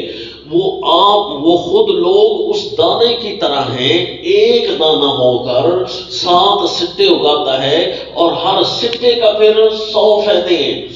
یہ 7 فائدے تو آپ نے دیکھے نا، پھر پتہ ہے گھر والوں سے آگے کتنے فائدے نشر ہوں گے؟ 100 فائدے ہو سکتے ہیں، رشتہ دار یہ پڑوس والوں سے پھر کتنے فائدے ہوں گے؟ 100 فائدے ہو سکتے ہیں، رشتہ داروں سے اور کتنے فائدے ہوں گے؟ 100 فائدے ہو سکتے ہیں، دکان اگر ہو تو 100 فائدوں کا ایک آخری فگر کے طور پر بتایا، آخری ہندسے کی، کیونکہ 100 آخری ہندسہ ہوتا ہے ہمارے سامنے، اس کے بعد کوئی ہندسہ نہیں ہوتا بلکہ اسی کو ڈبل کرنا پڑتا ہے، 101 102 103 یوں کر کے ہمیں جمع۔ تو اللہ نے انتہا درجے کا فگر بتایا، ضروری نہیں ہے کہ 100 فائدے ہو، یہ ہزاروں فائدے بھی ہو سکتے ہیں ہر سٹے کے اندر۔ واللہ یضاعف لمن یشاء، پھر اللہ جس کو چاہتا ہے اور زیادہ کرتا ہے، یعنی اس کے صرف 7 فائدے نہیں رہیں گے، اس کے فائدے اور بھی ہو سکتے ہیں، بہت سارے اور فائدے بھی خرچ کرنے والے بندے کے ہو سکتے ہیں جی۔ اور اسی طرح اس کے ایک سٹے میں صرف 100 تک بھی نہیں ہو سکتے بلکہ زیادہ بھی ہو سکتے ہیں۔ مثلا صحابہ اکرام رضوان اللہ تعالی علیہم اجمعین، وہ اگر موجود تھے نا جی، پورا کا پورا ملک مسلمانوں کی حکومت کے دائرے اختیار کے اندر بہت کم کوئی ہو جو غریب رہ گیا ہو جی۔ ایک صحابی بھی کافی تھا ہمارے پورے ملک کے لیے، لیکن جس پورے ملک کی صحابہ کا ہو تو کیا ہی بات ہے جی، اس کے اندر تو خیر ہی خیر ہے، خیر ہی خیر ہے جی۔ آؤ جی، اب آیت سمجھ آ گئی، جب اللہ کی آیت میں تدبر کیا، اللہ کے فرمان میں، تو تاکید کثیرہ آ گئی۔ مال کی تاکید پہلے کی کہ اپنے اموال رکھنا تو یوں کرنا کہ اب اسپیشل آدمی بن کر رہنا، ایسا نہ ہو کہ کنجوس ہو بندہ، ایسا ہو کہ خرچ نہ کرتا ہو، بلکہ خرچ کرنے والا اتنا اچھا ہوتا ہے کہ معاشرے پر اس کے بڑے گہرے اثرات ہوتے ہیں۔ آ جاؤ جی. تو مثل الذین ينفقون اموالهم فی سبیل اللہ کمثل حبۃ انبتت سبع سنابل. اس آدمی کی مثال اگر ایک دانے کی حالت کی طرح ہے تو پھر اس کے اموال کی مثال تو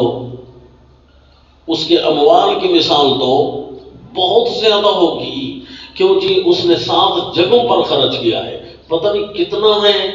اگر صحابی ہو نہ خرچ کرنے والا، اگر ایک کھجور کی گٹلی بھی صدقہ کرتا ہے نا جی، 16 میل لمبا احد پہاڑ جتنا بعد میں آ کر کوئی سونا خرچ کر ڈالے، ان کی شان کا مقابلہ نہیں ہو سکتا جی. ما بلغ مد احدہم، مد کہتے ہیں ایک پاؤ سے بھی کم ہوتا ہے جی. ایک پاؤ اگر وہ جو خرچ کر ڈالتے نا اللہ کے راہ میں، ایک مٹھی بھر جو خرچ کر ڈالتے نا، تو آپ صلی اللہ علیہ وسلم نے فرمایا کہ لا تسبوا اصحابی، میرے صحابہ کو برا کبھی نہ کہنا. کیونکہ اگر ان میں سے ایک بندہ بھی ایک مٹھی بھر بھی اگر جو خرچ کر دینا، ما بلغ مد احدہم، پوری دنیا والے قیامت تک آنے والے اگر مقابلہ کر لینا، صحابہ کی شان کا مقابلہ نہیں ہو سکتا. یہ میرے نبی نے فرمایا. دیکھو یہ اتنے اعلیٰ لوگ ہیں جی، اللہ نے ان کی اتنی فضیلت بیان کی ہے، لہذا ان کو کچھ نہ کہنا. کم از کم اپنے ایمان کی فکر کرنا. ان کو کچھ کہنے سے ٹھیک ٹھاک تمہارا نقصان ہوگا. میرے نبی نے پہلے سے ہی سمجھا دیا. اب پتہ چل رہا ہے نا جی کہ صحابہ سیدنا امیر معاویہ رضی اللہ تعالیٰ عنہ ہے جی، ان کی ذرا سی توہین کرنے والا کہاں پہنچ گیا ہے آج کل. نہیں سمجھے کہ وہ رہتا معاہدوں کی مسجد میں ہو لیکن ہوتا بے ایمان ہے. کیوں جی؟ دوسرے بھیڑی اس کو آ کر وہ چک لیتے ہیں.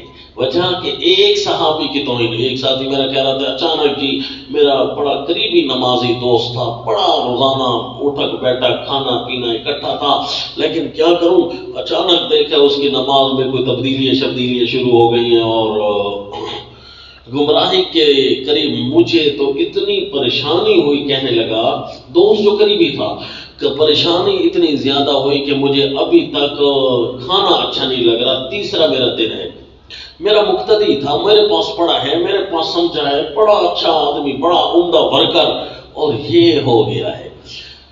تو میں نے کہا جی اس سے کوئی دیکھے کوئی بڑا گناہ تو سرزدہ نہیں ہوا، کوئی توجہ کریں اس کی کسی گناہ کو ختم کرنے کی کوشش کریں. ہوگا کیونکہ اللہ ہدایت ویسے چھینتا نہیں ہے، لگتا ہے اس سے کوئی بڑا گناہ ہوا ہوگا. اس نے کہا ہاں جی ایک گناہ اس سے ہوا ہے کہ سیدنا امیر معاویہ، سارے کہہ دو رضی اللہ تعالی عنہ، آپ کی شان اقدس میں ایک دفعہ وہ ظالمانہ جملہ نکل گیا اس کے منہ سے اور اس پر وہ اڑا رہا جی. تو میں نے کہا پھر آپ کو پتا ہے کہ تیسرے دن اللہ سزا کیوں دے رہے ہیں کہ روٹی آپ کو اچھی نہیں لگ رہی، ورنہ تو آپ کہتے ہیں نہ مر گیا مردود نہ فیتا نہ درود. تیسرا دن ہے آپ کے اوپر جو پریشانی ہے تو آپ کی سزا پتہ ہے کیوں ہے؟ کہنے لگا کیوں؟ میں نے کہا ابھی تک آپ اس کو دوست کہہ رہے ہیں جو صحابی کا دوست نہیں ہے. ابھی تک آپ کہہ رہے ہیں کہ میرا ایک دوست ہے اور بڑا بیمار، بڑا مرتد ہو رہا ہے، اور میں نے کہا آپ دوست والا فکر منہ سے نکالیں، ختم کریں. کہو یہ ہمارے محلے کا آدمی ہے یا مسجد کا آدمی ہے یا ہم نشین ہے. دوستی کا درجہ کیوں دے رہے ہو؟ تب تو تیرے اوپر عذاب ختم ہوگا. جو صحابہ کا دوست نہیں، تیرا کیوں ابھی تک دوست ہے جی؟ تو پھر اس نے کہا جی اس لفظ سے بھی توبہ کرتا ہوں. تو پھر اس کو اللہ کریم نے اس سے سزا ہٹائی، کھانا اس کو اچھا لگنے لگ گیا. اس نے کہا اب سمجھ آئی ہے. کیوں جی؟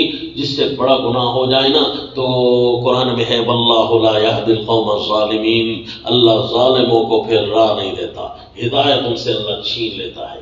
یہ سب سے بڑا ظلم کرتے ہیں کہ صحابہ کی گستاخی کروا دیتے ہیں. رفع دین تو مسئلہ ہی کوئی نہیں تھا، خیر ہے وہ تو ترجیحات کی بنیاد کے مسائل تھے نا، لیکن یہ نشانہ بازی کیوں شروع ہو جاتی ہے، فرقہ پرستی کیوں شروع ہو جاتی ہے؟ اصل میں جاتے ہی اس طرف صحابہ کی گستاخی کا پہلو نکل آتا ہے. بھائی حضرت امیر معاویہ رضی اللہ نعوذ باللہ جی، صحابہ آپس میں لڑے ہیں نہیں، صحابہ کو آپس میں لڑا دیا. بھائی حضرت علی اور حضرت معاویہ آپس میں لڑے تھے اور یہ ہو. حالانکہ کسی ایک صحیح حدیث میں نہیں ہے کہ صحابہ آپس میں لڑے ہو، کیونکہ نص قرآن میں ہے صحابہ آپس میں لڑتے نہیں ہیں، رحماء بینہم، صحابہ آپس میں شیر و شکر ہوتے ہیں. خامخواہ جی ایک اور پھر صحابہ کی گستاخی کراتے ہیں کہ حضرت عمر رضی اللہ تعالیٰ عنہ نے 3 طلاق کو 3 قرار دے کر براہ راست قرآن و حدیث کی خلاف ورزی کی. نعوذ باللہ. اسی طرح جملہ لکھا ہوا ہے ایک کتاب کے اندر، ہاں آئینہ پرویزیہ، اس کے اندر لکھا ہے انہوں نے، اور میں نے سمجھا یہ صرف ایک مصنف نے لکھا ہے، ابھی تک یہ سارے اسی طرح بولتے ہیں ان کے رسالوں میں. بس جی یہ گستاخی پیارے فاروق اعظم رضی اللہ تعالیٰ عنہ کی آنے نہ پائی کہ اللہ نے ہدایت سے محروم کر دیا. رفع الیدین تو ایک نشانی ہے خالی، سمجھا جی. اسی طرح سیدنا عثمان رضی اللہ تعالیٰ عنہ کے بارے میں آج تک ان کی زبانوں پر یہ ہے کہ اس نے بدعت کی ہے دوسری اذان جاری کر کے، انا للہ و انا الیہ راجعون. ہم کہتے ہیں یہی تو سنت کی دلیل ہے کہ پیارے عثمان رضی اللہ تعالیٰ عنہ نے جو اذان کا حکم فرمایا ہے، اذان کو جاری نہیں کیا، اذان کا حکم فرمایا ہے کہ یہ نبی کا طریقہ ہے. اس کی دلیل یہ ہے کہ پیارے عثمان نے جو کہہ دیا ہے. صحابی سے بڑی بھی کوئی دلیل ہو سکتی ہے جو نبی کو دیکھنے والے نہ ہو، یہی خود دلیل ہے. دعویٰ بھی یہی ہے اور دلیل بھی یہی ہے کہ سیدنا عثمان رضی اللہ تعالیٰ عنہ جو بھی کام کریں گے میرے نبی نے فرمایا ہے یہ میرے والا کام کریں گے. ما انا علیہ و اصحابی، اللہ کے نبی نے سند کیا دی؟ خدا نے سند دی ہے. فإن آمنوا بمثل ما آمنتم به فقد اهتدوا. کیونکہ صحابہ کے پاس ایمان ہے ہی وہی جو انہوں نے اپنی طرف سے پیدا ہی نہیں کیا، انہوں نے تو نبی سے لیا ہے، اللہ سے جو باتیں لیا ہے اس کے علاوہ وہ کچھ کرتے ہی نہیں ہے. تو یہ سرٹیفکیٹ ہے ان کے معیار حق ہونے کا اور معیار ایمان ہونے کا. تو جب بھی وہ کوئی کام کریں گے یہی بات اس کی دلیل ہوگی کہ یہ دین میں تھا، تبھی تو اللہ نے ان کو معیار ایمان بنایا تھا. تو پھر بس جی ان لوگوں کی یہ گستاخی کرواتے ہیں، جیسے ان کی گستاخی کریں نا تو پھر اللہ ہدایت چھین لیتا ہے. تو اس لیے بھئی احتیاط سے رہنا. آپ تو کہو گے ہم بڑی تحقیق کے ساتھ رفع الیدین پر آ گئے، ہم تو بڑی تحقیق کے ساتھ فاتحہ خلف الامام پر آ گئے، ہم تو بڑی تحقیق، آپ اپنی تحقیق پر ناچ رہے ہوں گے. حقیقت یہ ہوگی کہ اگر تھوڑی سی بھی نظر ثانی کریں نا کسی ایک نہ ایک صحابی پر آپ برسے ہوں گے ایک دن، اللہ یعصم باللہ جی. تو یہ قیمتی جماعت ہے، یہ قرآن شخصیات ہیں. آ جاؤ جی.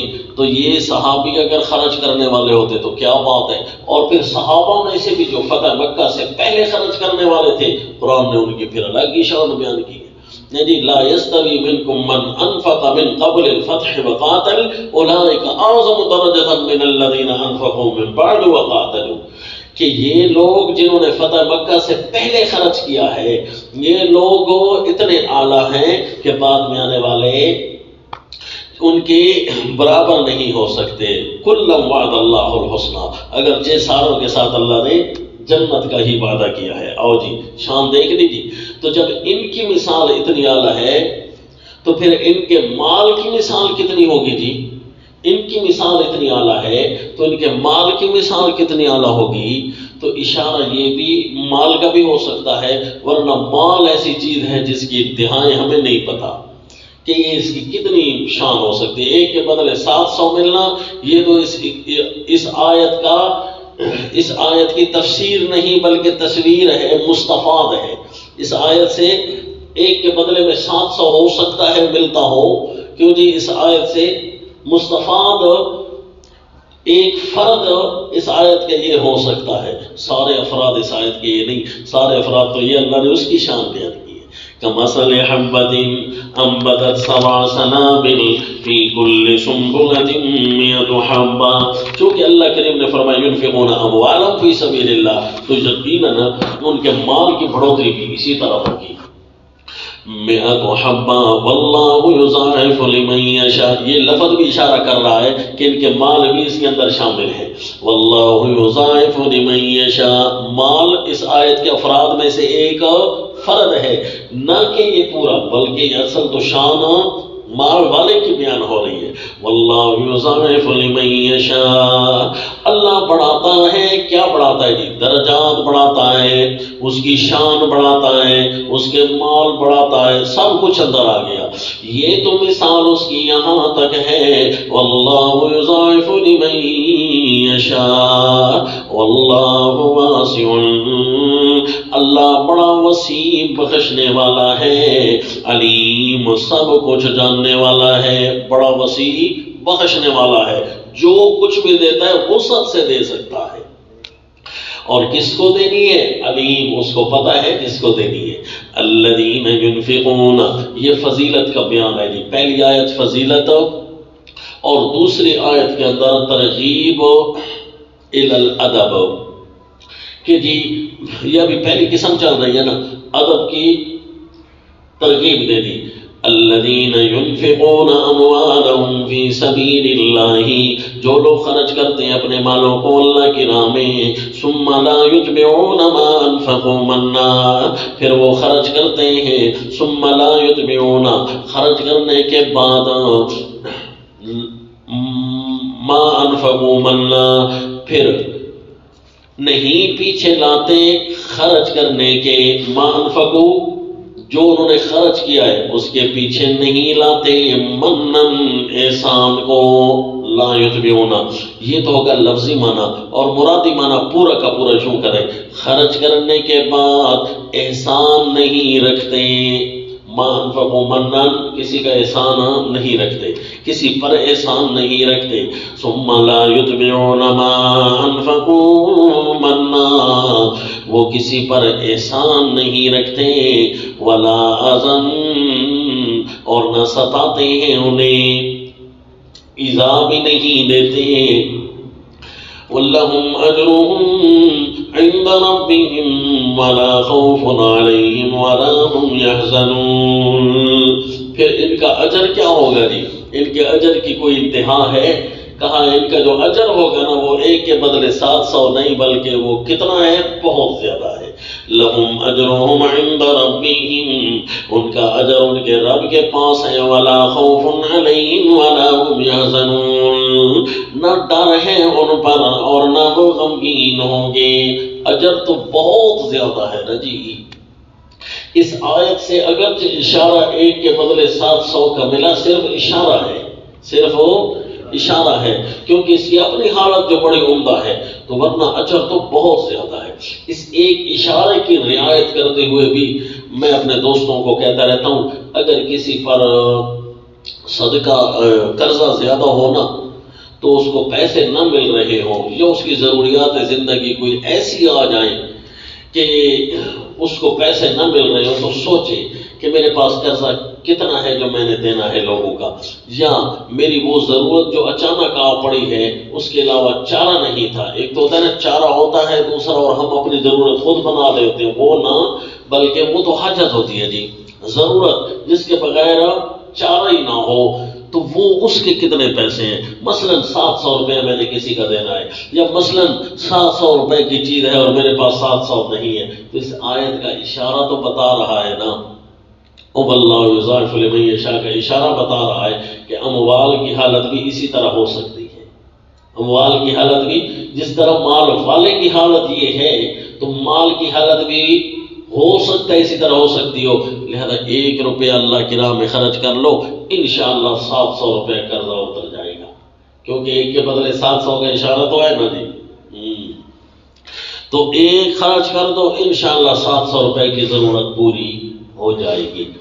تو اسی طرح اگر کوئی 100 روپیہ خرچ کرتا ہے تو 100 کو 700 سے ضرب دو تو کتنا ہو جائے گا؟ یہ 70,000 ہوگا کہ 7,000 جی؟ وہ بھائی 70,000 ہو جائے گا۔ 100 روپیہ خرچ کرنے سے 700 گنا جو ملنا ہے جی، تو پھر اتنا تو 100 روپیہ خرچ کرنے سے اتنی امیدیں تو ہیں نا، ہے جی۔ ترتیب اس کی کیا ہوگی کہ اللہ کریم کس انداز سے دیں گے، ترتیب بے شک الگ الگ ہو سکتی ہے۔ ان سارے فوائد کا اگر آپ مجموعہ دیکھیں تو امید ہے 70,000 تک پہنچ جائے گا جی، اور اس اعتبار سے خرچ کریں۔ اسی طرح میں نے آپ یہ نسخہ ایک اپنے اس ساتھی کو بتایا تھا جس نے زمانہ جاہلیت میں سود لے لیا تھا، پھر اللہ نے اس کو دین کی توفیق دی، لیکن سود خورے تو اس کے گھر کو نہیں چھوڑنے والے تھے، تو اس نے کہا جی کیا کروں، اب فصلوں کی فصلیں اٹھا کر دے رہا ہوں، سود سے جان چھڑاتا ہوں، لیکن کیا کروں، غریب ہوتا جا رہا ہوں، لیکن سود سے جان ابھی نہیں چھوٹ رہی، بہت زیادہ بڑھا دیے ظالموں نے۔ کیوں جی؟ سودی نظام بھی ایسا ہے کہ امیر امیر تر ہوتا چلا جاتا ہے اور غریب غریب تر ہوتا چلا جاتا ہے، اللہ ان ظالموں سے خود نمٹنے والا ہوتا ہے۔ تو میں نے اس کو عرض کیا جی میرے پاس تو یہی نسخہ ہے قرآن پاک کی آیت والا، اس سے لگتا یہ ہے کہ 1 کے بدلے 700 ملنے والا ہے، آپ حساب کر دیں کہ آپ نے کتنے پیسے دینے ہیں، ان نسبتوں سے ایک نسبت 700 برابر کر کے نا خرچ کرو اللہ کی راہ میں، ہے جی۔ 7 روپے خرچ کرو گے تو کتنا ہو جائے گا، 100 روپے خرچ کرو گے تو کتنا ہو جائے گا، 7000 خرچ کرو گے تو کتنا ہو جائے گا، کیلکولیشن خود کرتے رہنا وہاں بیٹھ کر، ہے جی، گنتی کرتے رہنا۔ پھر مجھے تو لگتا یہ ہے کہ آپ کا قرضہ ایسے اترے گا کہ آپ مجھے بتانا بھی بھول جائیں گے کہ میرا قرضہ اتر گیا ہے جی۔ اور واقعی ہوا بھی اسی طرح ہے جی۔ کچھ عرصے بعد میں نے خود اس سے پوچھا، سنا بھائی آپ کا وہ قرضہ شرضہ تھا بینک والا، تو اس نے کہا وہ تو جی اتنا عرصہ وہ اتر بھی گیا ہے میرا، مجھے تو خیال بھی نہیں ہے اس کا کہ قرضہ تھا بھی صحیح کہ نہیں۔ ہاں جی، تو دیکھا جی، یہ ترغیب ادب کہ خرچ کرنے کا ادب یہ ہے کہ کوئی احسان بھی نہ جتلانا اور کسی کو ستانا بھی نہیں، کہ میں نے چونکہ تیرے اوپر خرچ کیا ہے لہذا اب تو میرے بھی کام کر، اب تو میری بھی فٹیکیں اٹھا، ہے جی، نہ جی نہ، کسی پر اس کو ایذا نہ دے، وہ دل میں یہ نہ کہے کہ اس تو چنگا ہی نہ دیتا ہو گیا جی، اس کو آپ کی وجہ سے کوئی تکلیف نہ اٹھانی پڑے بس۔ پھر یہ لہم اجرہم عند ربہم ولا خوف علیہم ولا ہم یحزنون، اجر تو ملے گا نا، اگر کوئی خوف آنے والا ہوگا اللہ وہ بھی اٹھا لے گا، اگر کوئی علاقے میں رشتہ داروں میں مال میں کوئی بھی تیرے ساتھ لگی ہوئی پریشانی ہوگی اللہ وہ بھی اٹھا لے گا، ولا ہم یحزنون، غم بھی اٹھا۔ کتنے جی؟ 3 انعام کا تو ذکر کر دیا۔ پہلا انعام تو اس کا اجر کے طور پر دوں گا، اور 2 انعام یعنی خوف بھی اٹھاؤں گا اور حزن بھی اٹھاؤں گا، یہ نقدی طور پر۔ یہ ایک ہوتی ہے دفع مضرت اور ایک ہوتی ہے جلب منفعت۔ پہلا جلب منفعت کے طور پر فائدہ، لہم اجرہم عند ربہم، جلب منفعت، اور لا خوف علیہم ولا ہم یحزنون، یہ نفع کی دوسری صورت ہوتی ہے کہ دفع مضرت، اللہ نقصان اٹھا لے تو یہ بھی تو نفع ہوتا ہے نا، نفع دے لے یہ بھی نفع ہے، نقصان اٹھ جائے یہ بھی نفع ہے، دونوں چیزیں انعام ہیں، جلب منفعت اور دفع مضرت، یہ 2 صورتیں ہوتی ہیں احسان کی، تو اللہ کریم نے انعام کی دونوں صورتیں دے دی۔ قول معروف، آپ کو میں نے کہا نا کہ فضیلت کا تذکرہ ہے، مال والے کی فضیلت مال ہونے کی وجہ سے، اور ایک مال نہ ہونے کی وجہ سے فضیلت، تو اللہ ان غریبوں کو بھی تسلی دے رہے ہیں جو کہتے ہیں اللہ ہمارے پاس تو مال نہیں ہے، پھر ہم معاشرے کے اچھے فرد تو نہ بنے نا جی، ہم تو غریب لوگ ہیں، ہمارا کیا بنے گا؟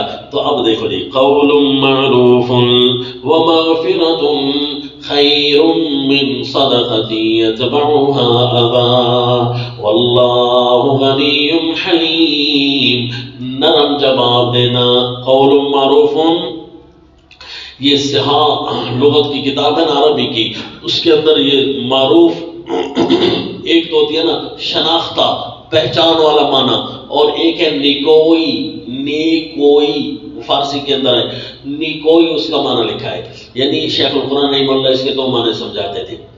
قول معروف کہ معروف ہو کہ 2 معنی ہو گئے، ایک ہونا پہچان والا شناختہ والا معنی، اور دوسرا نیکی والا معنی، یعنی نیکوئی، قول معروف جواب نرم دینا، نیکی کے ساتھ دینا جی، اور دونوں معنی میں کہتا رہتا ہوں جمع بھی ہو سکتے ہیں کہ جو شریعت میں پہچانا ہوا ہو، ایسا قول دو جو شریعت میں جس کی پہچان ہو، وہ کون سا ہوتا ہے جی؟ نرم قول، ایک نرم قول، نرم جواب دینا، نرم بات کرنا، ومغفرۃ اور معاف کر دینا، خیر من صدقۃ یتبعها اذى، بہتر ہے اس خیرات سے جس کے پیچھے ہو ستانا، یعنی ایک بندہ ہے جس کے پاس مال نہیں ہے تو وہ کسی کے ساتھ نرم گوئی کر رہا ہے، کسی کو معاف کر رہا ہے، تو کم از کم یہ ان مالداروں سے بہتر ہو گیا نا جو لوگوں کو عزا دے رہے ہیں، تو یہ بھی تو صاحب فضیلت ہے، ایک مال والا صاحب فضیلت ہے اور ایک اخلاق والا صاحب فضیلت ہے جی۔ تو اللہ نے اس کا دل بھی رکھا، جو غریب لوگ ہیں ان کو بتایا کہ تم بہت سارے مال والوں سے اچھے ہو جو لوگوں کو نقصان دیتے ہیں، لہذا مال والے فائدہ میں رہے، تم اپنے اخلاق سے فائدہ میں رہے، قول اچھا جی آپ ذرا توجہ کرنا، حدیث پاک میں آیا نماز روزے سے بندہ وہ فضائل نہیں پا لیتا جو حسن اخلاق سے بندہ پا لیتا ہے، سمجھا جی؟ تو حسن اخلاق، کبھی بھی بد اخلاقی ہو جائے نا تو فوراً اس کی معافی تلافی کرنے کی کوشش کرنا، اللہ تعالیٰ سے اس کا ازالہ کروانا ہے جی۔ قول معروف، نرم گوئی، کسی کے ساتھ سختی سے بھی تو بات کی جا سکتی ہے اور کسی کے ساتھ وہی بات ذرا نرمی سے بھی کی جا سکتی ہے۔ کہتے ہیں نا کسی بادشاہ نے خواب دیکھا اور اس نے تعبیر والے سے پوچھا اس کی کیا تعبیر ہے؟ کیا جی خواب دیکھا کہ میرے سارے دانت گر گئے ہیں، تو تعبیر والے نے تعبیر بتائی جی آپ کے سارے رشتہ دار آپ کی زندگی میں مر جائیں گے۔ اس نے کہا اللہ جی اسی کو تو پہلے پکڑو نا، میرے سارے رشتہ داروں کو مارتا ہے، ٹینشن مجھے دے دی۔ بادشاہوں کو ٹینشن نہیں دیا کرے نا، کیونکہ صرف وہ ٹینشن دینے کے لیے پیدا ہوتے ہیں جی، تو وہ ٹینشن لینے والے تو نہیں ہوتے۔ تو اس کو آپ نے اگر ٹینشن دی ہے تو آپ کو ڈالے اٹھا کر لے جائیں گے، آپ کو پکڑ کر لے جائیں گے، اس کو پکڑو جی، اس کو اندر ڈالو۔ کیوں جی؟ اس نے ٹینشن کیوں دی ہے؟ دوسرے موپر کو بلاؤ جی وہ بیچارہ ہے، اس نے کہا تعبیر تو یہی بنتی ہے، لیکن کیا کرے، اس نے تھوڑے الفاظ کو تبدیل کیا۔ اس نے کہا جی مبارک ہو بادشاہ سلامت، آپ سارے رشتہ داروں سے لمبی عمر پائیں گے۔ اس نے کہا لے بھائی بندہ تو وہی 50 کا نکلا ہے جی، جواب تو وہی ہے، لیکن اس نے مجھے ٹینشن نہیں دی، اس کو انعام دیا جائے، اس کو انعام دیا جائے۔ تو دیکھا جی بات، کسی کو کہہ سکتے ہیں آپ بھائی پانی لے آؤ، وہ ایک پانی کے نام، کسی کو بھائی پانی لے آؤ جی، تو یوں بھی الفاظ کے اندر بھی اگر نرمی پیدا کرنے کی کوشش کی ہے، خیر من صدقۃ یتبعها اذى، یہ بہت بہتر ہو جاتا ہے۔ کتنا بہتر جی؟ اللہ نے لفظ خیر بتا کر ان کی انتہائی نہیں بتائی، صدقے کی انتہا بھی ابھی نہیں بتائی تھی، اشارہ تھا اس کی انتہا کا، صدقے کی انتہا بھی نہیں بتائی، اس نے اخلاق کی بھی انتہا نہیں بتائی، اتنا فرق بتایا کہ یہ بہت زیادہ ہوگا۔ یہ اس کے بارے میں فرمایا لہم اجرہم عند ربہم، اور اس کے بارے میں فرمایا بہت زیادہ ہوگا جی۔ تو اس کا مطلب ہے حسن اخلاق والا صدقے والے سے بھی نمبر تو لے جا سکتا ہے۔ سبحان اللہ۔ اگر قول معروف، نرم گفتگو کا موقع نہیں آیا، کسی نے سخت گفتگو آپ کے ساتھ کر دی ہے تو فرمایا ومغفرۃ، اس کو معاف کر دیں، اس کو معاف کر دو، بندی نہ دیو، معاف کر دو۔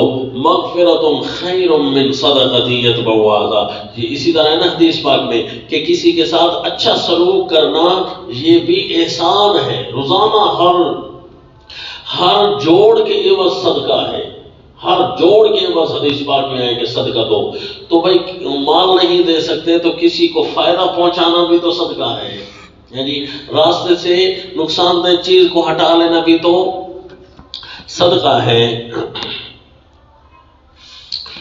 اور اگر یہ نہیں کر سکتے تو کم از کم اپنے نقصان سے دوسروں کو بچا لینا بھی صدقہ ہے۔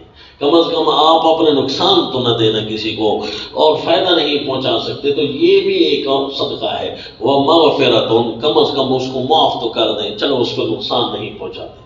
تو یہ حسن اخلاق کے دو شعبے بیان ہو گئے جی، قول معروف اور نرم گوئی کی عادت اپنانا اتنا اچھا ہے کہ موطئ میں مالک میں حدیث ہے امام سیدنا عیسیٰ علیہ الصلوۃ والتسلیم کے بارے میں کہ آپ ایک جگہ سے گزر رہے تھے، راستے میں خنزیر جیسا جانور آیا ہے جی، جو کہ نجس العین ہوتا ہے، تو اس کے بارے میں سیدنا عیسیٰ علیہ الصلوۃ والتسلیم نے فرمایا انفض بسلام جی، کہ سلامتی کے ساتھ نکل جا، تو ہم سے بچ جا، ہم تو اس سے بچ جائیں گے، ہمیں مارے گا کاٹے گا تو ظاہر ہے ہم بھی اپنا دفاع کریں گے، تو اس میں تجھے بھی نقصان تو ہو سکتا ہے، ضروری تو نہیں ہے کہ ہمیں نقصان ہو، بندے کو بھی نقصان ہو سکتا ہے اور جانور کو بھی نقصان۔ ہم پہلے سے جو ہے علاقے والوں کے مارے کھائے ہوئے ہیں، ہم پہلے ان کے ستائے ہوئے ہیں، دکھی بدیاں ہیں جی، تو ہمیں تو کچھ نہ کہے، ہم تجھے کچھ نہیں کہتے، ہمیں اپنے راستے پر جانے دے، چند حواریین آپ کے ساتھ تھے ہیں جی، ہمیں اپنے راستے پر جانے دے، تو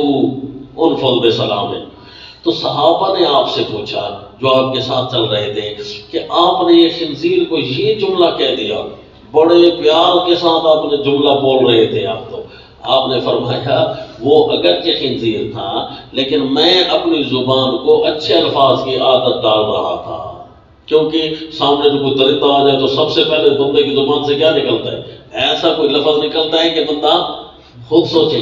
تو سیدنا عیسیٰ علیہ السلام نے فرمایا وہ اچانک والا جو جملہ زبان سے نکلنا چاہیے نا، وہ بھی تو اچھا ہونا چاہیے، میں اس کی عادت اپنانے کے لیے یہ جملہ کہہ رہا تھا، علیہ الصلاۃ والتسلیم۔ کیا ہی عمدہ بات ہے جی۔ تو یہ اصل میں حدیث آئی تھی، شاید اسی وجہ سے عیسائیوں نے کہا جی حضرت عیسیٰ علیہ السلام نے خنزیر کے ساتھ بڑا پیار کیا، لہذا خنزیر حلال ہے۔ انا للہ و انا الیہ، یہ ہوتے ہیں مشن کو الٹا پکڑنے والے، مشن کو الٹا پکڑنے والے۔ تو یہ مشن کو الٹا پکڑ لیا انہوں نے، جو چیز حرام تھی اس کو حلال کروا دیا جی، جس سے بچنا چاہ رہے تھے سیدنا عیسیٰ علیہ السلام اسی کو انہوں نے گلے لگا دیا۔ انا للہ و انا الیہ راجعون۔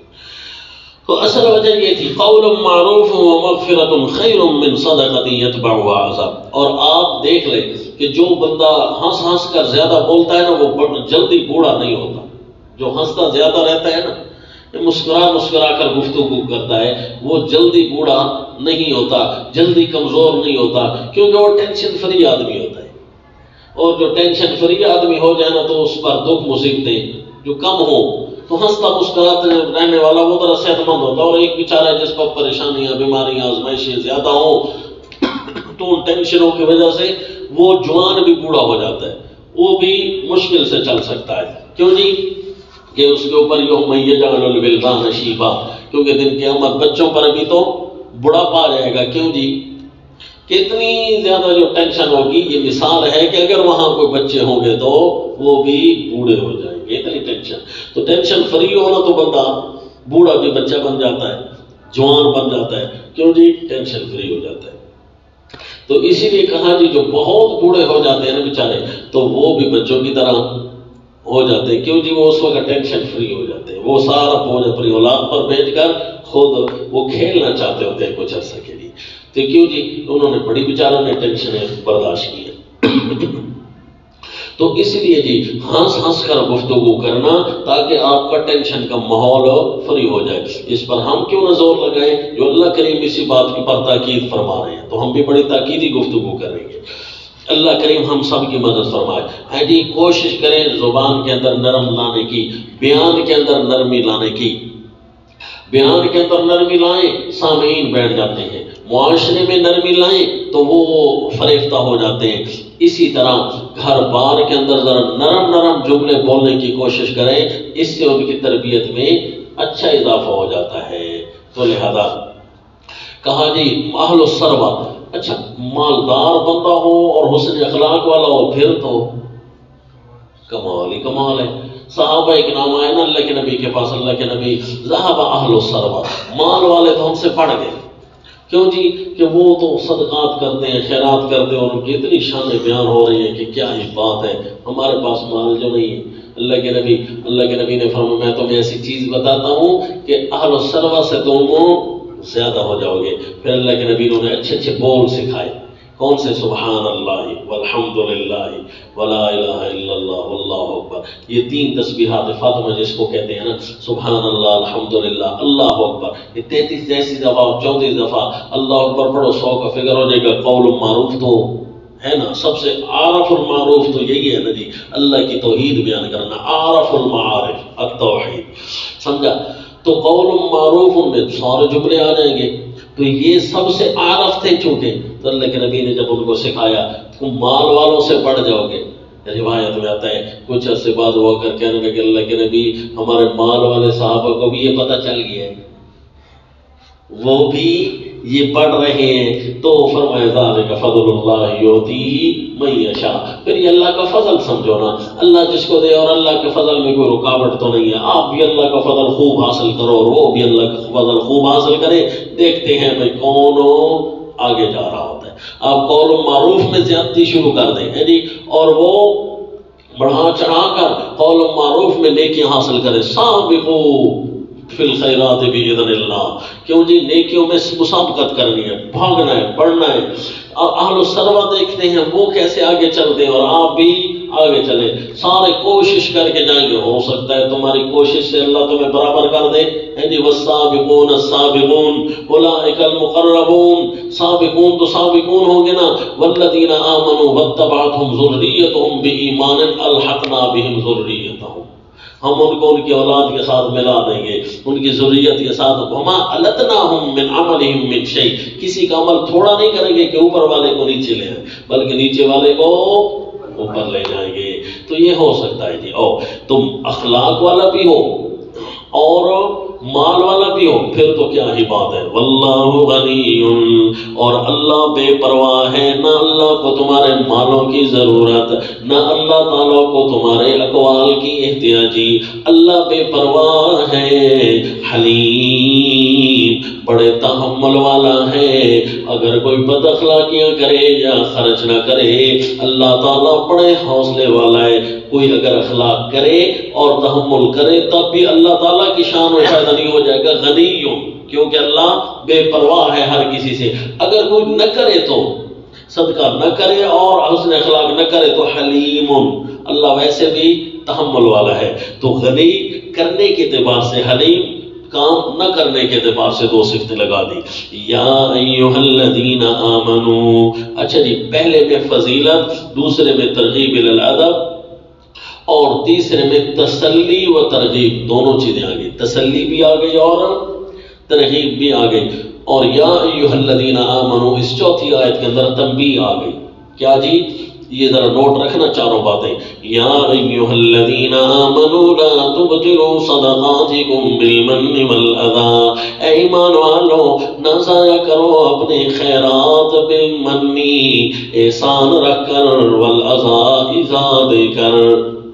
اچھا جی، آپ کو پتہ ہے نا کہ یہ جو تاکیدات اربع شروع ہوئے، ان میں سے ہم پہلی تاکید پڑھ رہے ہیں۔ یہ تاکیدات اربع ان ذیلی چار قسم کے احکام پر مرتب ہونی چاہیے نا، کیونکہ ذیلی احکام بھی تو چار تھے، تو یہ ذیلی تاکیدات بھی چار ہیں۔ اچھا جی، ذیلی تاکیدات، ذیلی احکام میں جو پہلا حکم تھا وہ کیا تھا؟ اذان نہ دو اور ایذا نہ دو۔ اذان سے بچو، یسألونک عن المحیض قل ھو اذان، اذان سے بچو اور ایذا نہ دو۔ تو یہ پہلی تاکید بھی اسی پر ہوگی، اذان سے بچو، ایذا نہ دو۔ ما انفقوا منا ولا اذى یا ایھا الذین آمنوا لا تبطلوا صدقاتکم بالمن والاذى، اذان سے بچو، ایذا نہ دو۔ پھر اس کے بعد ایذا فعلی آئے گی، پھر ایذا قولی آئے گی، ایذا فعلی آئے گی، ایذا مالی آئے گی، جو بھی ہوگا وہ اگلی تین تاکیدات میں ہم دیکھیں گے انشاءاللہ۔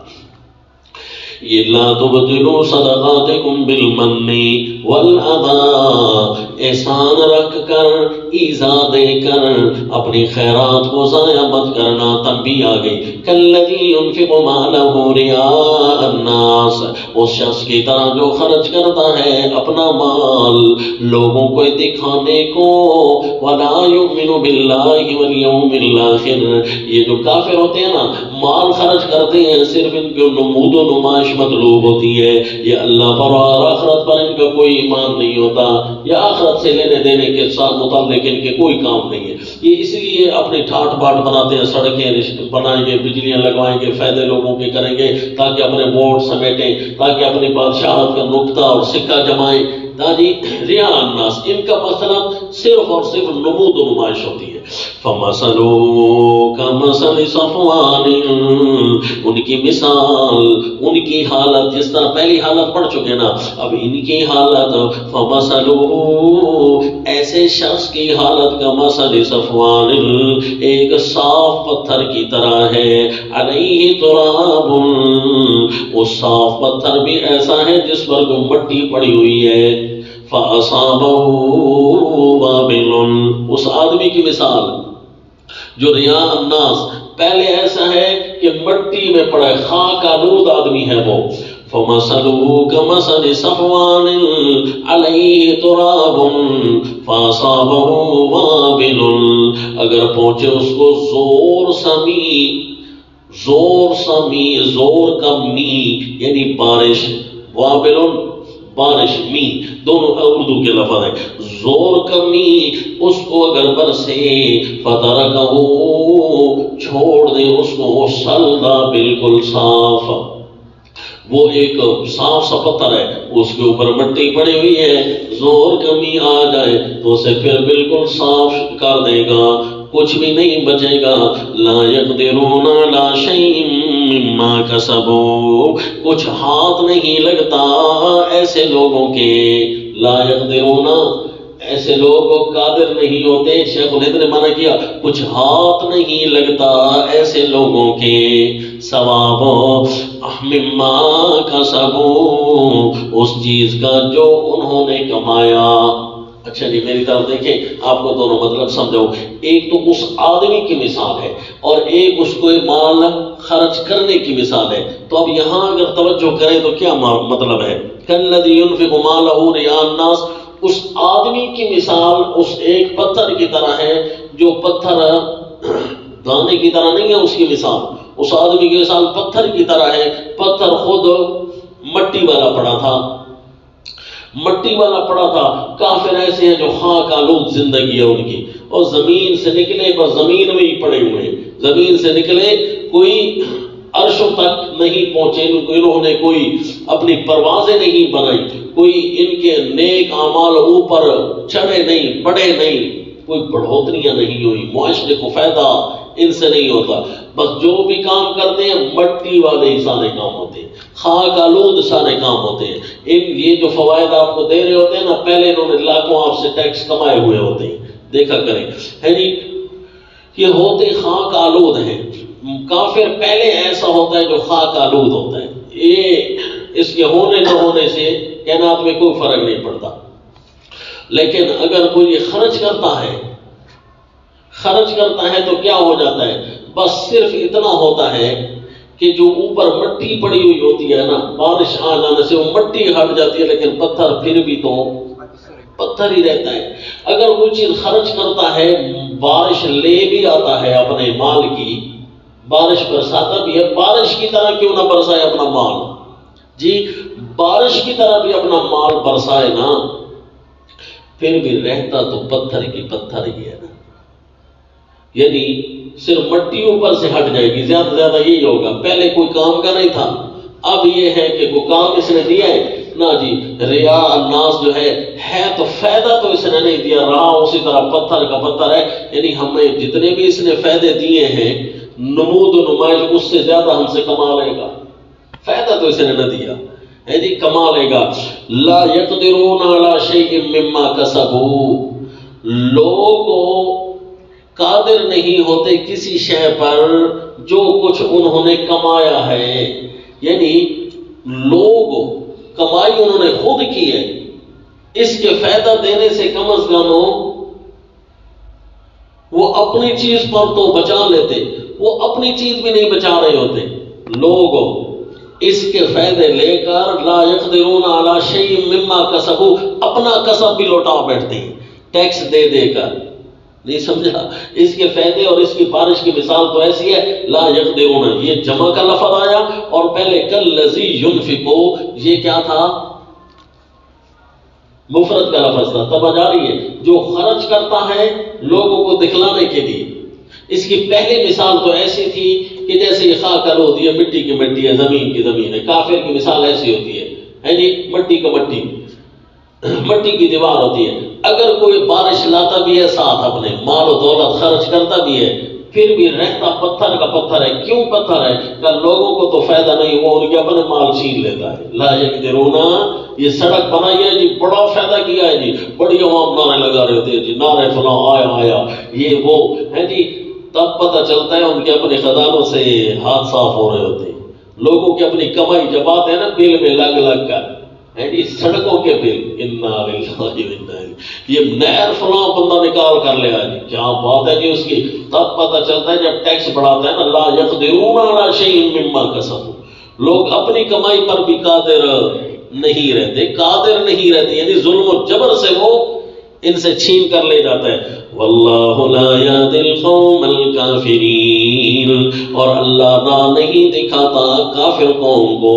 بھئی کافر قوم ہے پھر یہ اٹھ کھڑے ہونا جو اپنے کمائے پر قادر نہیں ہے، کہا یہ کیسے اٹھ کھڑے ہو ہیں جو کافر ہیں، ان کی آنکھوں پر پٹی بندھی ہوئی ہے، اپنی آنکھوں پر پٹی نہ ہوتی تو اپنے حقوق کی آواز اٹھاتے ہو، سڑکیں بنانے والوں، یہ جو بجلیاں لگوانے والوں، یہ نہریں لگوانے والوں، کیا تم نے کدو پہ تیر مار لیا ہے؟ کیا تم نے فائدہ کر لیا ہے؟ سارا کچھ تو ہمارے ہاتھوں سے تم نے اٹھایا ہوا ہے، سارے ہمارے ٹیکسز ہیں۔ یہ کوئی بولنے والا کیوں نہیں ہے؟ اس لیے کہ ان کے پاس کوئی راہ نہیں ہے۔ لوگوں کے پاس راہ ہوتی تو وہ قرآن والی تھی، وہ راہ ہوتی تو نظام حق والی راہ تھی، وہ راہ ہوتی تو نظام خلافت والی راہ تھی، اور خلافت کی طرف تو یہ خود نہیں آنا چاہتے، دین اسلام کی طرف تو یہ خود نہیں آنا چاہتے، تو اپنے حکمرانوں کے سامنے پھر پستے رہو، پھر اور کوئی راہ نہیں ہے۔ اپنے ان حکمرانوں سے بچنے کی راہ صرف اور صرف ایک ہی ہے۔ اب ایک بات سمجھ آ گئی، آیت کا مفہوم اللہ کریم کی عطا سے ہمیں سمجھ آئے، جس طریقے سے اللہ نے ارشاد فرمایا۔ اس آیت کے افراد میں سے ایک فرق تو یہ بھی ہے نا کہ جو ریا ناس مال خرچ کرتے ہیں ان کی مالوں کی مثال بھی اسی طرح ہے کہ جس طرح ایک پتھر ہو، پتھر کے اوپر کوئی مٹی پڑی ہو، لیکن اگر پہلے بھی وہ مٹی ہے کیونکہ ریا ناس میں مال خرچ کر رہا ہے، پھر جب اس کے اوپر زوردار بارش آتی ہے تو پھر وہ مٹی بھی چلی جاتی ہے۔ پہلے مال بھی ہلکا تھا، پھر لوگوں کو دکھانے کے لیے خرچ کر رہا ہے نا، تو پھر کوئی ثواب شواب نہیں ہے۔ اس ایک فرد، یہ اس مفہوم کا ایک فرد ہے، اس ایک فرد کی وجہ سے بعض اوقات معنی سادہ سا کر دیا جاتا ہے، سمجھایا جاتا ہے، لیکن وہ اس آیت کے افراد میں سے گویا ایک فرد ہے۔ لا یقدرون علی شیء مما کسبوا۔ اب پچھلی آیت کی مثال بھی سمجھ آ گئی، حالت خرچ کرنے والوں کی اللہ کی راہ میں، اور جو اللہ کی راہ میں خرچ کرنے والی دنیا نہیں ہے، بہت سارا خرچہ تو یہ بھی کر رہے ہیں، ان کی مثال بھی سمجھ آ گئی۔ یہ وٹے دے وٹے، یہ کون ہے؟ صرف وٹے دے وٹے، اسی طرح یہ پتھر کے پتھر ہے، کوئی فائدہ نہیں ہے۔ اصل قدری تو یہ ہے، نہیں سمجھے؟ اور جو اللہ کی راہ میں مال خرچ کرتے ہیں، مثل الذین ينفقون اموالهم فی سبیل اللہ، ان کی مثال تو اس خوبصورت دانے کی طرح ہے جس نے پوری کھیت کو لہلہاتا کر دیا ہے۔ جی تم اللہ کے راہ میں مال خرچ کرنے والا مسلمان آ جائے نا، وہ علاقے کے لیے رحمت ہوا کرتا ہے، اور اگر وہ کافر خرچ کرنے والا آ جائے نا تو اس سے بہتر ہے وہ خرچ کرتا ہی نہ، کہ اس سے زیادہ تو ہم سے لے گیا یہ ایک نہر دے کر ہمارے سارے کاروبار اس نے ٹھپ کر دیے، ایک بجلی جو ابھی یہ ہمیں دے رہے ہیں تھوڑا فائدہ کر رہے ہیں ہمارا، اس سے بہتر ہے کہ نہ دیتے تو کچھ تو ہم امیر ہوتے نا، کچھ تو ہم امیر ہوتے۔ یہ ساری بجلیوں سے اتنا زیادہ ہم سے لے گئے کہ ہم جو منہ والا نے والا تھا وہ بھی چھین لیا، مسجدوں کو بھی ٹی وی کے بل۔ انا للہ و انا الیہ راجعون۔ واللہ لا یہدی القوم الکافرین۔ آپ نے نیچے نہیں لکھا ہوگا کیونکہ سورت تو ان کے پاس خلافت کی تھی، جبکہ اس کو وہ مانتے نہیں ہیں، تو پھر کافروں کے پاس اور سورت بچتی نہیں ہے۔ وَمَثَلُ الَّذِينَ يُنْفِقُونَ أَمْوَالَهُمْ، ابھی تک یہ تاکید جاری ہے، یہ تاکید اول ہے۔ تاکید اول میں فضیلت اور تفضیل تھی، تو اب اس تفضیل کو تھوڑا وقفہ کر لیں پھر پڑھتے ہیں۔ وَمَا عَلَيْنَا إِلَّا